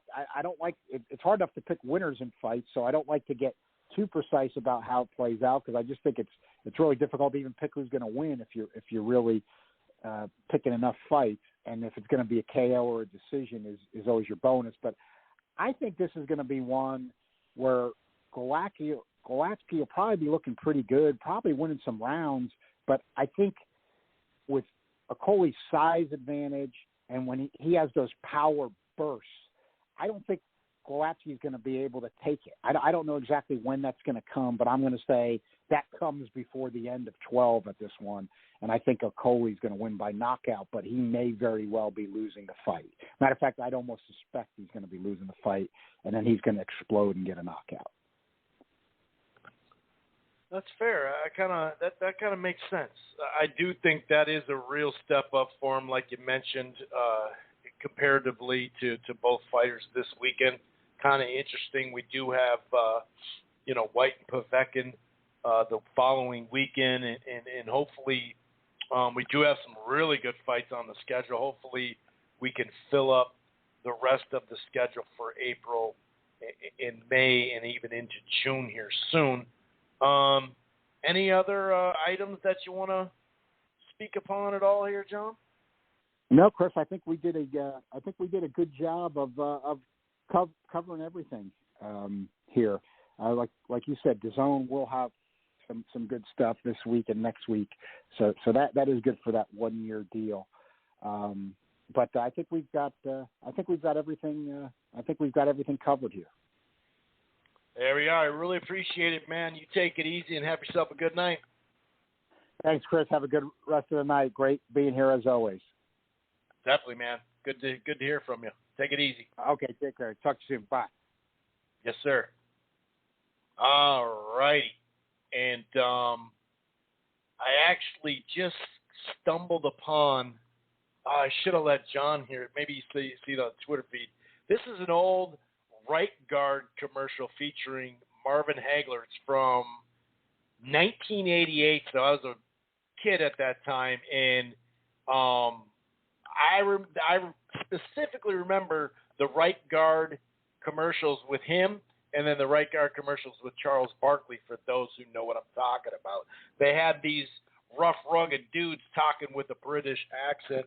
Here it goes. It's pretty funny. Oh, yes. Good gentlemen. I'm speaking of offending in the personal grooming arena.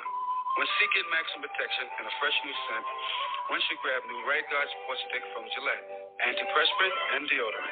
Anything less would be uncivilized. Uncivilized. And my grandfather, who, like I mentioned, was, that was his guy. That was uncivilized. He would repeat that once we see the commercial. He would repeat it the rest of the day, just joking around. It's uncivilized. Sorry. That's just a little funny little. For those who know what I'm talking about and just remember the commercial, they'll be like, "Oh, dude, that's right, the right guard commercials with him." And then there was one with Barkley, I think, on a horse, and they were playing what the hell's that? Polo? What the hell's that? Is that horse polo? That doesn't sound right, but it describes it. Anyway.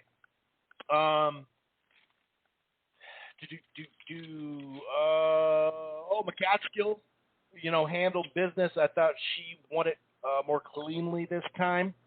I'd like to see her in Person next or someone in that realm, but I thought she looked really good. I was also surprised, like I mentioned, against Gauthier, that freaking counter right hand, because there was back and forth in that second round.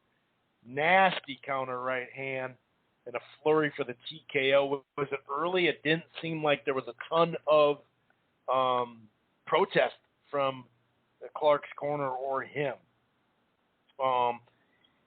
Isak, Isaac Cruz, I really do think that he's going to get something out of that fight. Like I mentioned, I like how he was like, screw it, I'm going to go to the body with my free hand and just make you hurt.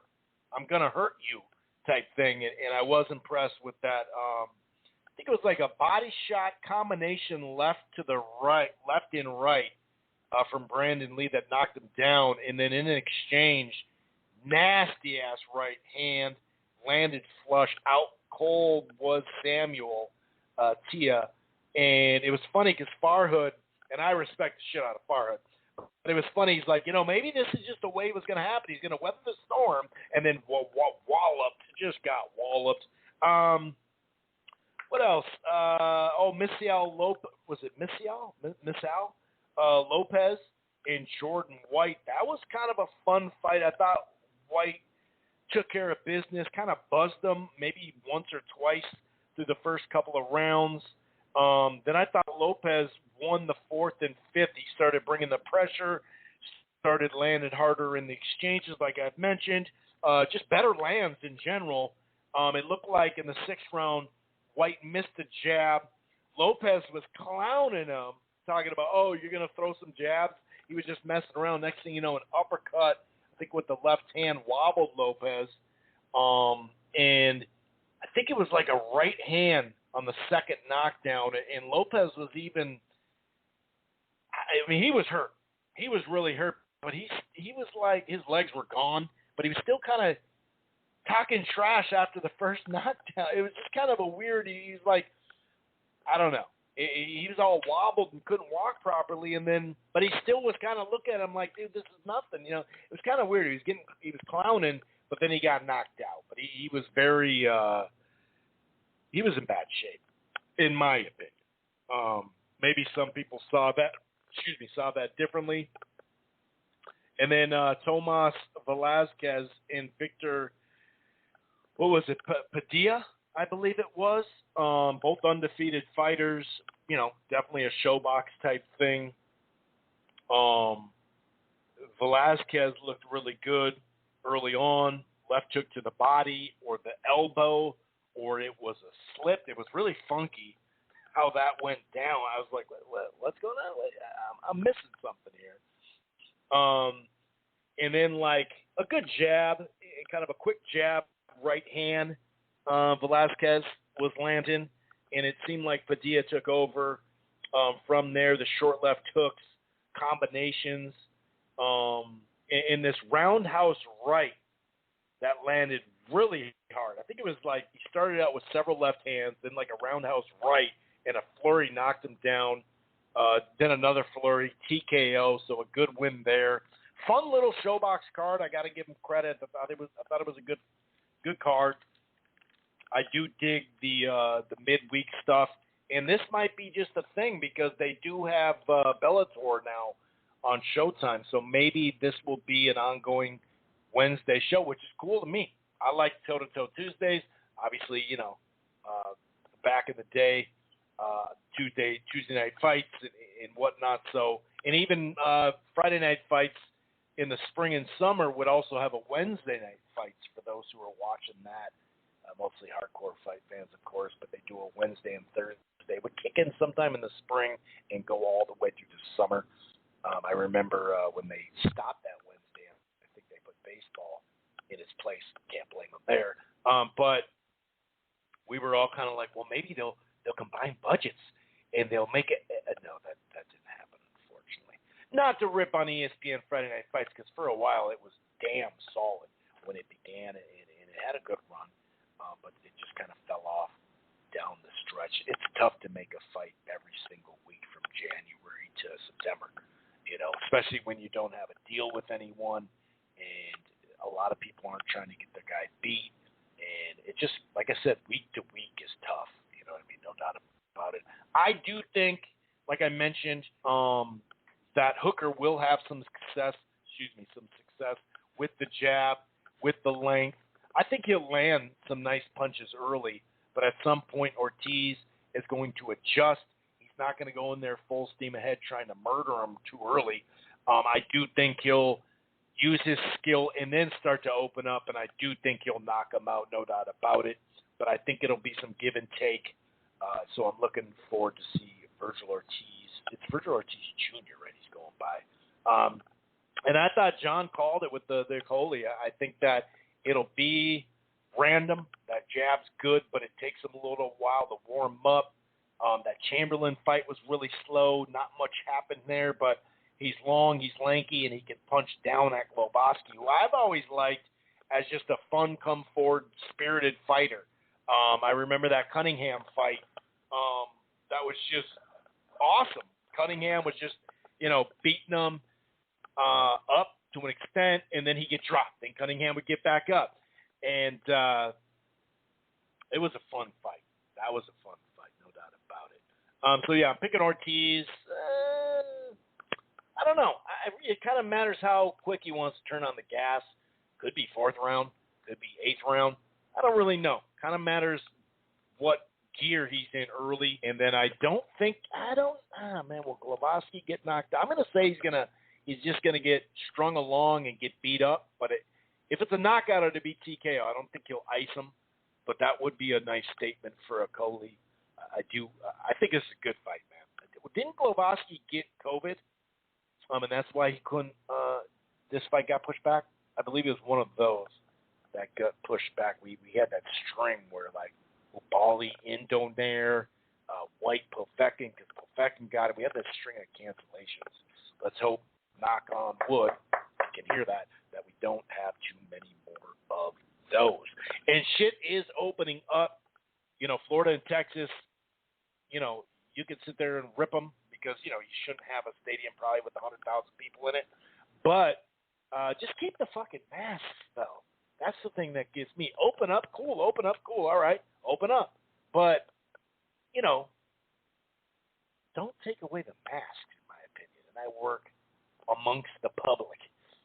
So that kind of bothers me a little bit. But I was also in protest this summer with a bunch of people. We had masks on, and shit did pop off. New York City in June would have been on fire. Instead, numbers were dropping. So the mask in groups helps. No matter what your theory is on this shit,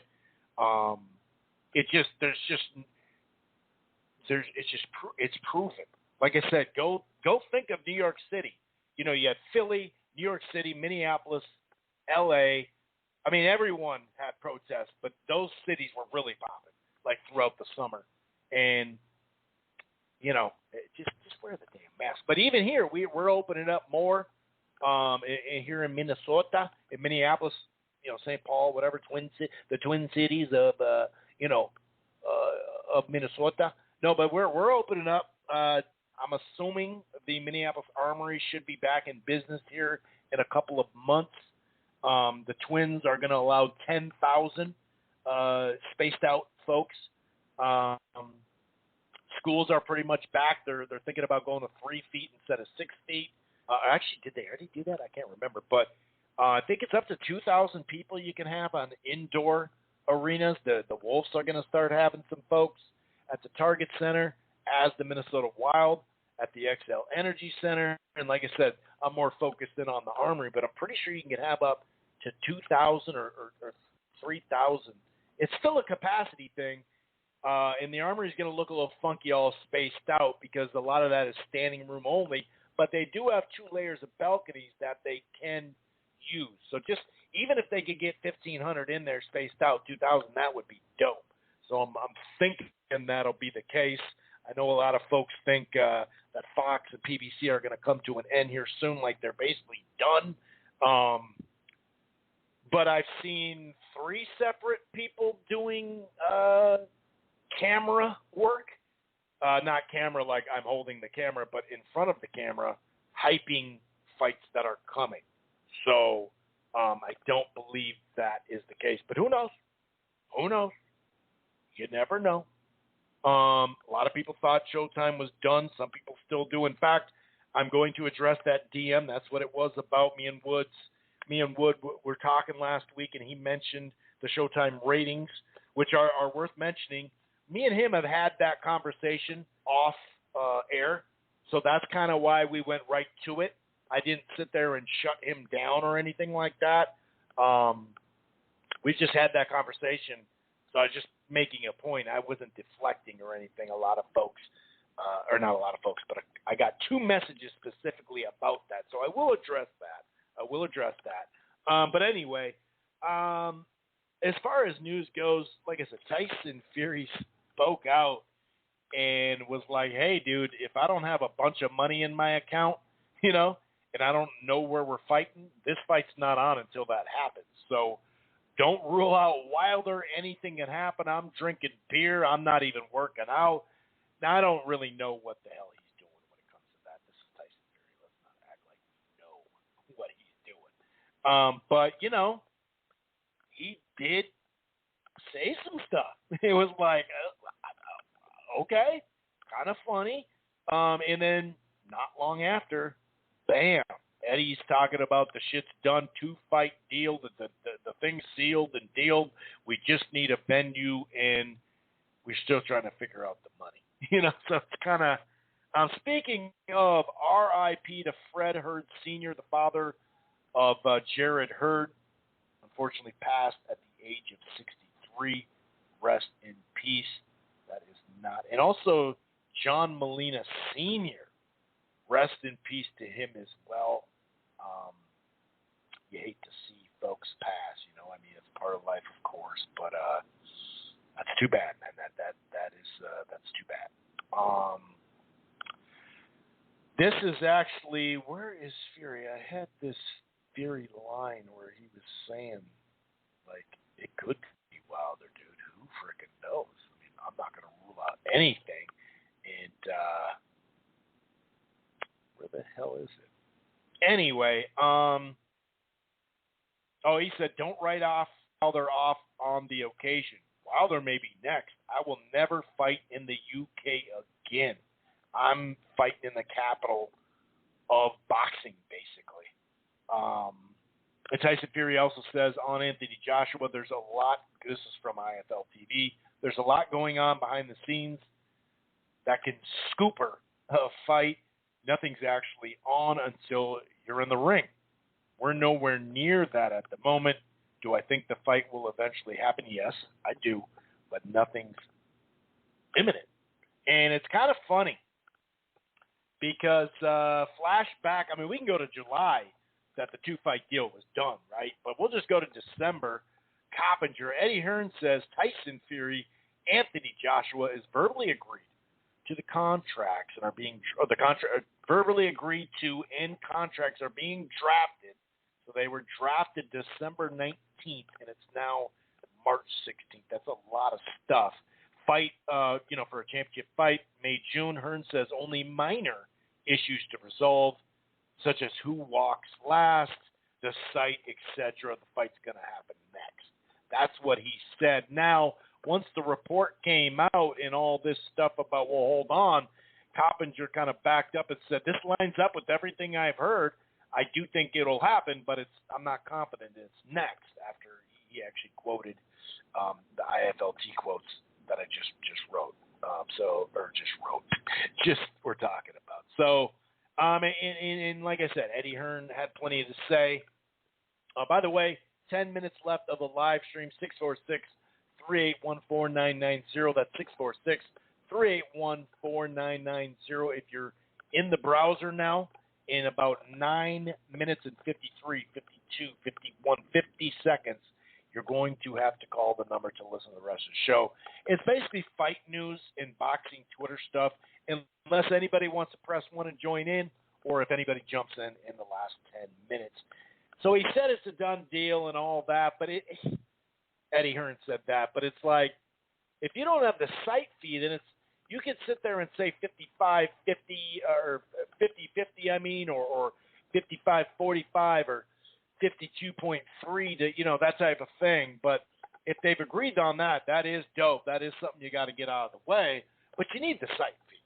But also, then you heard stuff coming from Eddie like, here's a quote, because everybody has got a piece of that Tyson Fury pie. On Anthony Joshua's side, there's just Anthony and 258, which is his management company, and us, Matchroom. So we're simple. For those guys, okay, it's Top Rank, it's Queensberry, or maybe it's Tyson Fury, and they're all over the world. I don't know whether there's some internal sorting of their pieces of the pie, but that's not our business. What we're saying is we're ready. That's not our business, but I'm going to say some shit about it, So he was kind of lending itself to, yeah, man, I mean, we're ready over here. I don't know what's going on over there, but when push comes to shove, let's just be honest. I mean, even Coppinger, Eddie's go-to guy, he just came out with an article, yesterday? Mike Coppinger in The Athletic. Here's the headline. Tyson Fury, Anthony Joshua fight far from finalized. $100 million plus site fee still sought, and that's from the Middle East. He says, there's 13 or 9 or all these different site fees, all over the country, and he kept saying that. He's been saying it since like July. So it's kind of like, all right, dude, cool to announce stuff. You want to keep the buzz going, but in the same breath, like I said earlier, I was just watching ESPN. And Jalen and Jacoby, Jalen's like, what is that date? I need to know the date. I gotta be there. It's like, well, it's going to be in Saudi Arabia probably, because if they do have even 60 million, 80 million, 100 million or more, they're going to do the fight there. You can't blame them. But yeah, it's funny because both parties finding an acceptable venue and location. Well, that's everything. That's everything. He talked about how the kingdom there in Saudi Arabia, they're the front runners because, they doiled out approximately $60 million for that rematch between Joshua and Ruiz. And they're saying those involved, whatever the amount is, it's a ton of money. And I don't see the MGM, I don't see anybody putting up even $60 million for the fight, to be honest. I don't think the MGM, I think Cowboy Stadium, I don't think any would put up that kind of money for it. So why wouldn't you do that? Now, Formula E races were held in Saudi Arabia in late February. No fans were permitted. Extreme E races are slated for the first week of April. No fans are permitted. I guess Saudi's not ready to do it without fans. Saudi Arabia still wants to fight even with restrictions on the fans per sources, but that would surely mean a significantly smaller fee. I don't know how much money you're making off that 15,000 stadium. Maybe this is going to be bigger and they have a larger stadium that they put in. I just don't know. Maybe it wouldn't be that the one that they fought in there before, but that couldn't have came up with like 30 or 40 million at the gate for that one. You know what I mean? So I don't know, man. A lot of this stuff, and Bob, this is from Dan Redfield on BoxingScene.com. Aram to angry fans demanding Fury and Joshua deal. Go fuck yourself. Find the life. Oh, Bobby, you gotta love it. I think everybody is proceeding the way they should be. We're waiting for it. It's a mother effing pandemic. You can look at it this way, that way, but it's a damn pandemic. He's freaking out. Fury saying he's not training anymore, blah, blah, blah, blah, blah. I don't know what to believe when it comes to that. We're now Max Kellerman, I believe. I didn't hear the audio just yet, but I had heard numerous people saying that his source, Kellerman, ESPN, are saying that, that Wilder's going to get a step-aside money. That obviously has been the issue for the whole time, too, no matter if you want to believe that or not. It is what it is. There's not much you can do when it's this type of fight. He says the big money other than the gate will come from the UK pay-per-view, and you want to get as close as prime time as possible. So, you know what I say? Go fuck yourself. Find a life, for Christ's sakes. We're all dealing with the fraud situation, blah, blah, blah, blah, blah. So who knows when the fight's going to happen. It sounds like both men want it. That's important, right? Oh, speaking of the Hagler, I just got a couple of messages on this, and I didn't realize this. What I was trying to say is people are grabbing the Hagler thing for the coronavirus thing with the vaccine stuff, and also just finding a way to shit on boxing, right? And that's cool. There's plenty to shit on. But, and it was different in the 70s and 80s. There's no doubt about it. But to use Hagler with it over a death is bullshit, one. Two, Hagler was the one getting fucked back then. So when we say, oh, this would never happen to, oh, but this, that, and the third. No, actually, dude, he was 46-2-1 before his first title shot in 1979. Now, sure, if you take a close loss, you have a draw that most people didn't think it was a draw, whatever the case is, he had to work his way out. He had to cry. He had to winky right his ass up, right? But, you know, to think that, oh, boxing was so much better, well, why the hell did it take, 49 fights to get a damn title fight then? You know, there was some issues there. So I just think it's funny to sit there and, can't we just shit on boxing so many other ways than bringing my whole point is, you could say they don't make them like Hagler anymore. Cool. We could say that about our whole society. I mean, there's a lot to say, but, it's like, dude, can't we just respect Hagler and not have to bring in your personal shit to this? It's just disrespectful. But it's also just like I mentioned, a bad example because you're talking about a guy that took so long, took to like 1983, I think. Was that 83 that Duran fight? Maybe I'm wrong on that. Something like that. I mean, for him to pop off just to get a title fight, it took a long time. So, he got screwed, but that's why people loved him because he was the people's champ. And he's just a grinder and all that, and he made his way up to where he was the most popular guy when Sugar Ray Leonard was out. So I don't know. Some of it is just like, wow, dude. Like, do we really got to do this? Do we really got to? Why can't we just talk about Marvin Hagler? Why do we have to bring in, information we don't even know is true yet? We don't really know much about his death. You know what I mean? But that's just nowadays. I mean, people have been doing it for years, but we just have social media, so that plays into it. We were talking about the zone ratings earlier, and I got 2 messages in my DMs. It went down in my DMs, and somebody said that I wouldn't even let Wood speak on it, and I said, all the ratings are down, and it's true. All sports, TV and most of TV and sports are down. News is up. Subbing to stuff with a lot of content is up, but remember, they didn't have content really, any new content. They had I'm talking about the zone. They had old fights and everything like that, but it's like, and they were screwing people too. That we're trying to it matters where you were. Like through Roku, I could put it on pause, but other people couldn't pause their stuff, So it was a little funky, but either way, I guess my point was, well, Showtime since the end now in 2015 and 2019, Showtime was piss poor.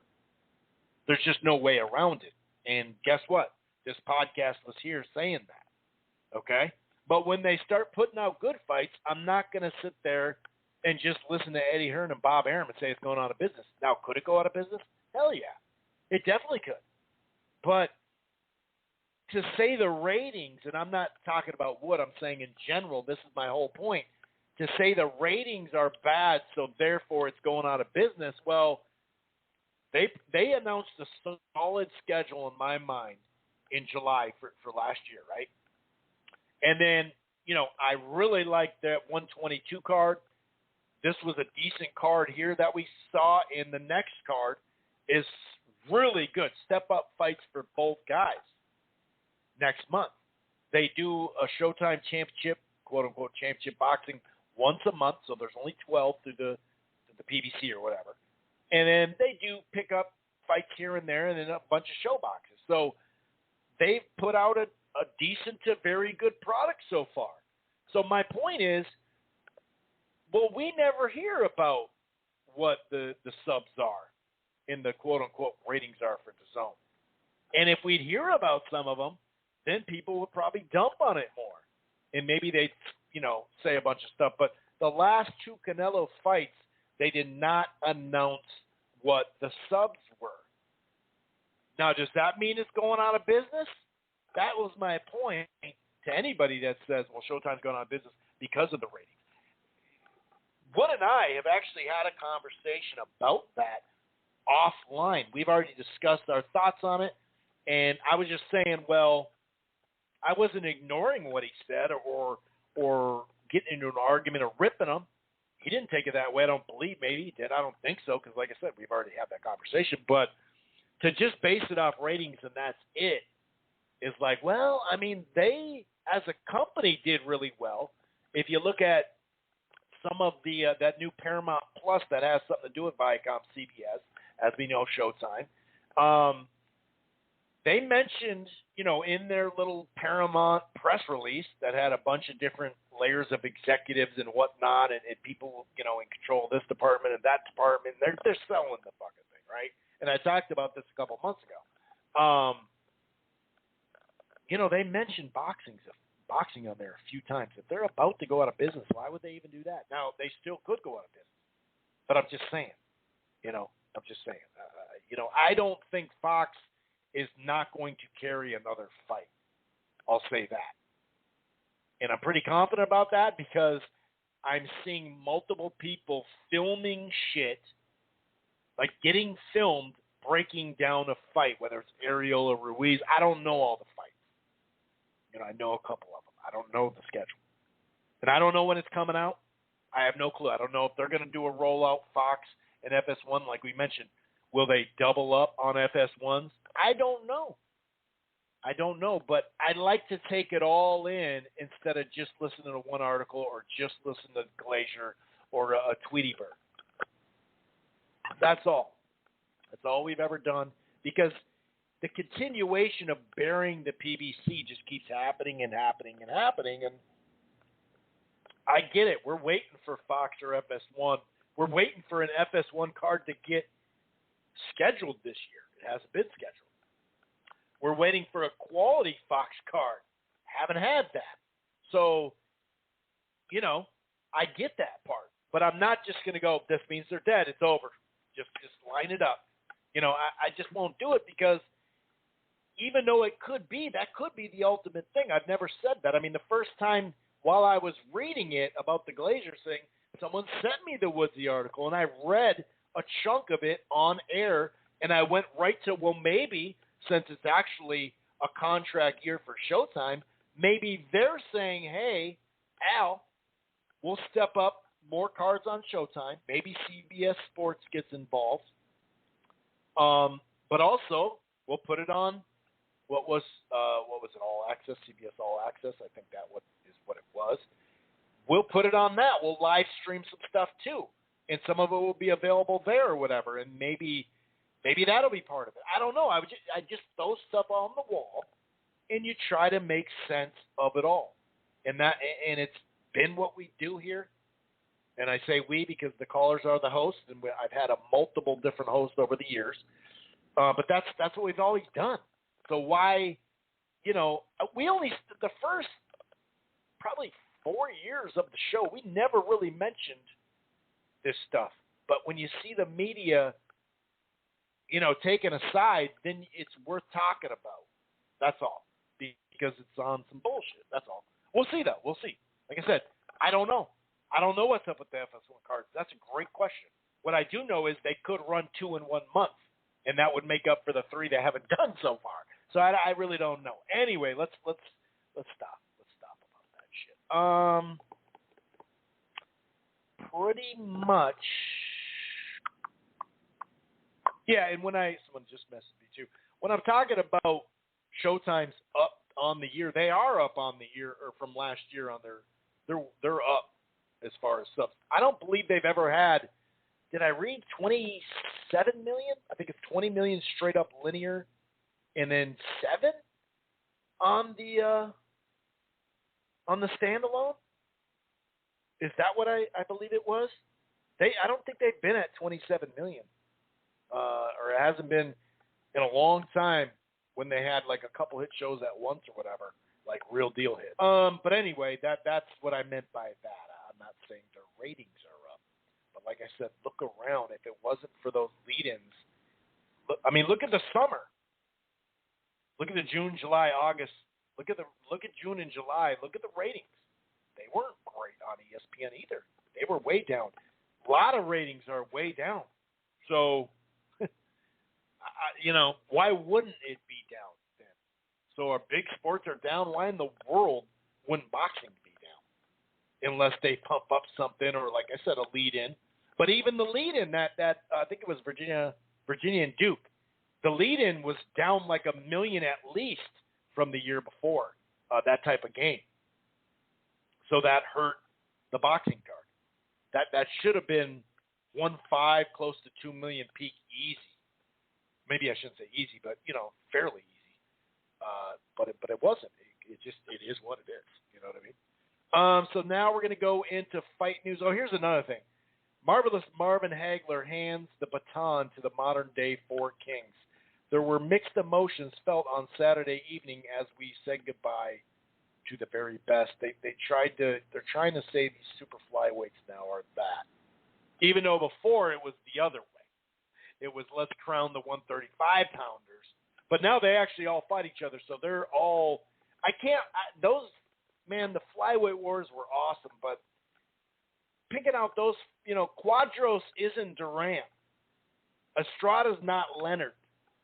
Chocolatito's not Hagler. And what is it? Roman is the ones they threw in there, I think. I don't think he's Tommy Hearns. It's okay to say that. It's okay to say that, man. Actually, Kevin Cunningham, trainer, put out a tweet. Sugar Ray Leonard fought Benavidez, Duran, Hearns. Hagler fought Duran, Hearns. Oh, shit. They cut off here. Someone sent this, but it's cut off to me. Basically, he was saying, hey, they fought more. And someone followed up by saying Ray, Benavidez, Duran, Hearns fought each other 7 times from 1979 to 84. The Hagler overlap started in 83. It was 83 with Duran. Between the 5, there were 12 fights from 79 to 89. That's just awesome. You know what I mean? And even though everybody wanted to see everybody wanted to see Hagler and Leonard, ultimately that's what everybody wanted to see. I never heard one time, I don't care about that middleweight division. I only want to see that one fight. And that's what we see now on boxing Twitter. So it's kind of Breadman Boxing had a tweet that I've been talking about for quite a while. I have to agree. When it comes to judging, the paper bag, the Pulp Fiction briefcase with the light when it pops up like that. That's not really what it is. This is what he said. One last thing. I don't know if this was corruption or incompetence, but here's how corruption works. No one gives a judge an envelope with money. The judges know who the money is behind, of course. So they simply favor the money guys, so they keep being assigned fights, which makes them more money, and it's the prestige. It's dope to get that type of seat in all these big ones. And it's like how you have a house fighter, you just have a house judge. And you can't use them all the time, but sometimes certain matchups, you're going to have to use them. And that's really what it comes down to. I just don't really believe in they all get to eat out and shit like that. And when, we've seen dinners, it's all the judges, though. And it's not always that you get dinners. I'm sure you get stipends and travel and all that, but it's the prestige of going to these fights. It's just being a company guy to the max, and that's how you do it. So it's going to be a combination of fight news and boxing Twitter, and then we'll get out of here unless anyone presses one. Castano, he said, I'd fight Charlo, Lara, Hurd, Harrison, whoever the PBC gets me. And he also said, we definitely want the fight. We're talking about Charlo. We have been told by Al Heyman that Charlo wants to fight as well. As we know, all sanctioning bodies are on board. The only issue might be the IBF. I know they're saying a mandatory was waiting for his title, so we'll see. But hopefully, even the IBF has done some work there as far as, being able to kind of sneak in and be like, hey, can we just allow this? Because it is a legit unification. It's not a double WBA unification or nothing like that. This comes from Clarissa Shields. We're all feeling this once in a while on Twitter, or not even once in a while. Twitter is the most annoying app in the world to me. When I get to 1 million on Instagram, I'll be deleting this app because y'all be on here tweeting like you know how to fight and you don't. And although boxing Twitter can, I've met a lot of cool people through boxing Twitter. That would be stupid for me to say I had. But,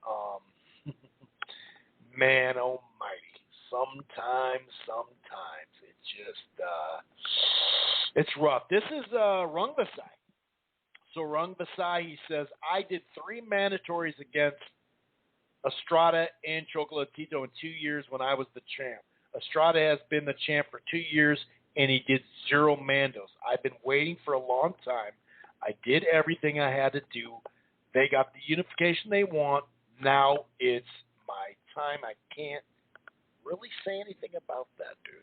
I mean, don't get me wrong. I want to see the trilogy. But it's not going to mean less to me if it has 1 less belt. I'll say that right now. Or no belt whatsoever. I could give a shit about it.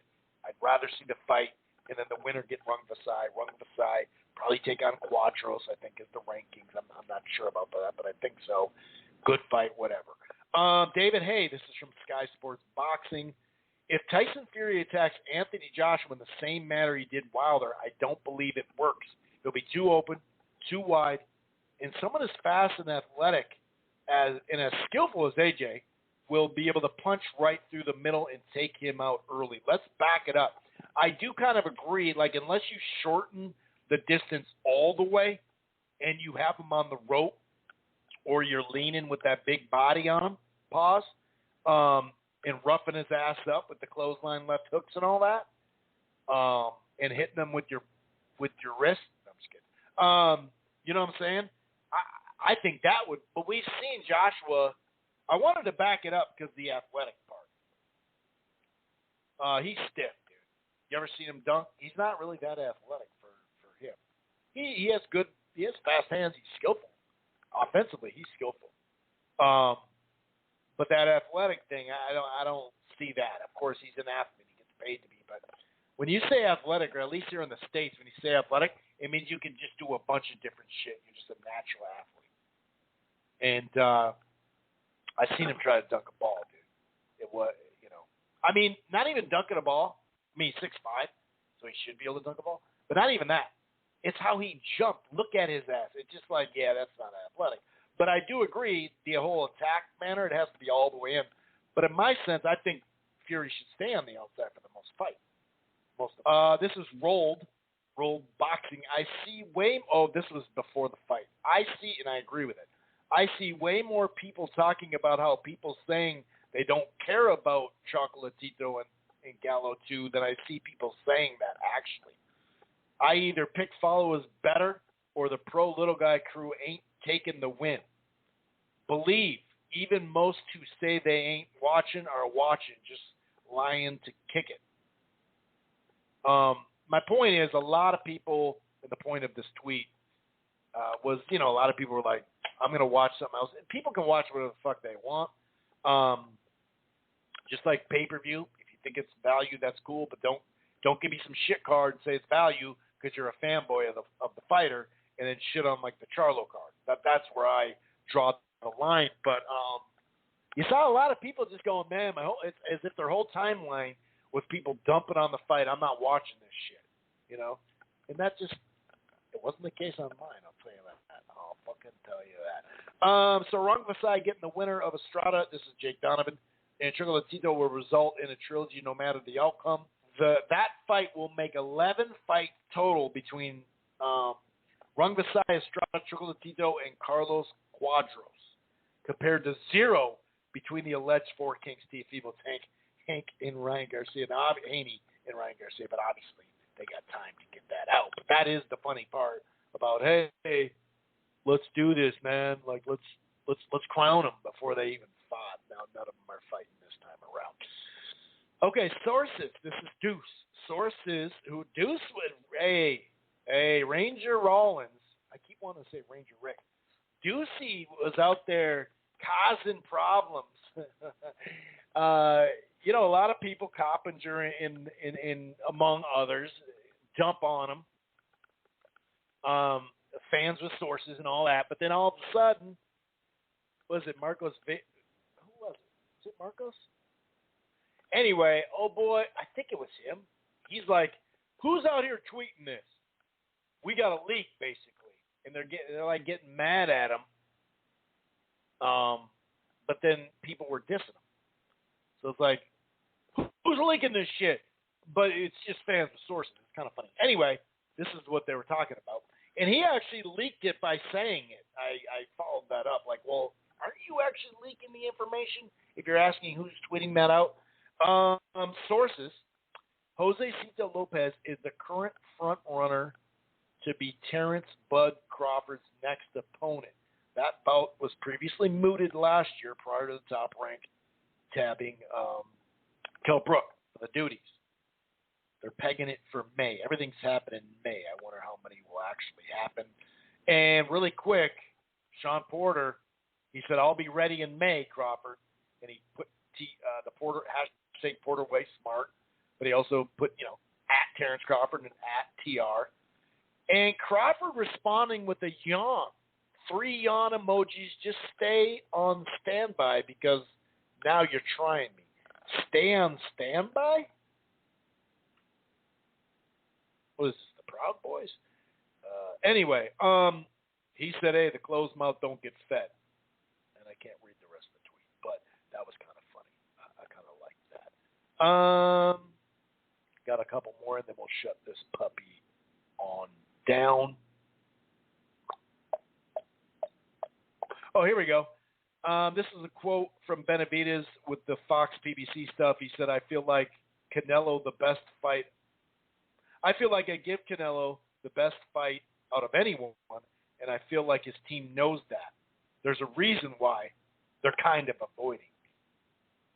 And Eddie Reynosa comes back, says, "We do not avoid anyone. 2 times losing the title belt below the ring answers your concerns, champ. Regards." And that's what I've been saying, Doug. You can't complain too much because you're the one who lost your belts.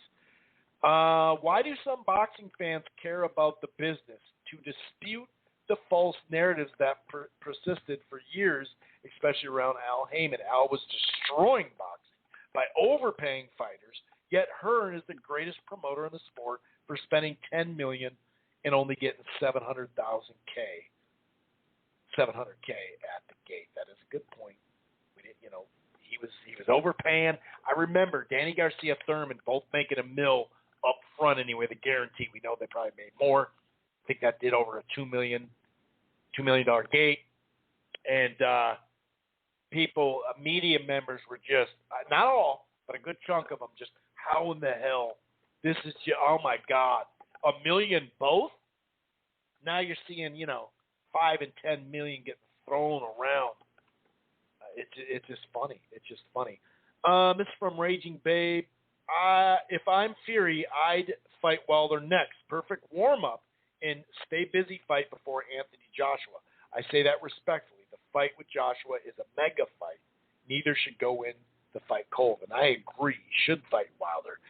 But I wouldn't say it's a perfect warm-up, stay busy fight. I think that's pretty ridiculous considering what's happened. And I picked him the second time around. Don't get me wrong. This is disclosing details of what happens in sparring session is among the lamest things you could do in boxing. Tom from Sunday Puncher said, to be clear, Teofimo father and son both love to brag about sparring and naming names. In my opinion, they waived their right to privacy on the topic a long time ago. I totally agree. Raging Bay Dash, a lot of people jumped in on this one. Why are fighters and trainers talking so much about sparring? What happens in the gym should stay there. This era is so corny. And I agree. I do got to say, though, it's corny to name fighters at 135 that haven't fought each other and name them. Try to find a new nickname, like many tweeted, to call them this. Let's see what. Let's name them, dude. They're gonna say boxing and are fighting each other yet. Was good. Oh, this is kind of interesting, but true, or whatever. Kind of a good point. Was good when Eddie Hearn pretended to cry about IRP Patrick Day and saying more needs to be done to make the sport safer. 6 weeks later, he puts about 5 drug cheats on the AJ Ruiz card. He's had his fair share of drug cheats. God, why can't I say it together? Okay, this is a straight fanboy scenario here on Boxing Twitter. Andrade even asked for PBC to make the offer for Charlo. Crickets. Charlo didn't want whatever million. It says 7, but we know it's actually under 7. Whatever. On Andre, to fight Andre on the zone.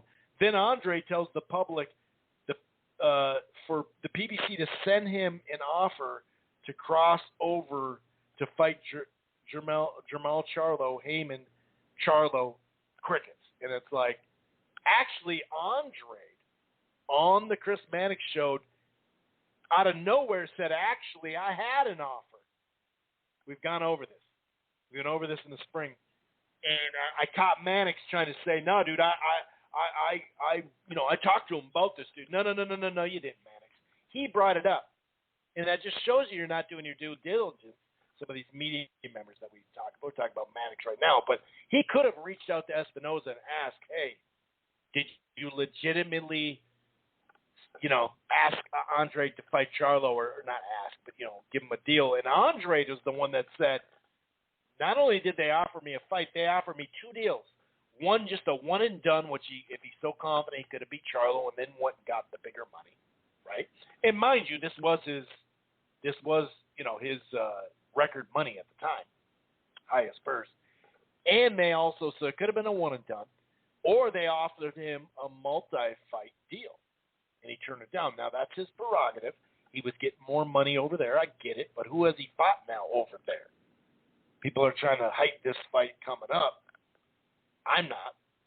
So that's just some fanboy stuff. Anyway, I'm going to go ahead and actually let me just breeze by something really quick to see if anything doesn't look like anything has taken place breaking. Okay, I'm going to get out of here. Enjoy the fights this weekend. We'll be back pretty much at the normal time. Hope everybody has a pretty damn good week. See you soon. Peace. Enjoy the fights, like I said. Once you become the world champion, I believe that you feel you have the upper hand. So now, as you fight, let's say you fight 4 or 5 years of straight survival, the bullshit, the holdback, and when you become the world champion, you're like, you know what, I made it. I'm going to show you it's this. So I'm going to get every dollar worth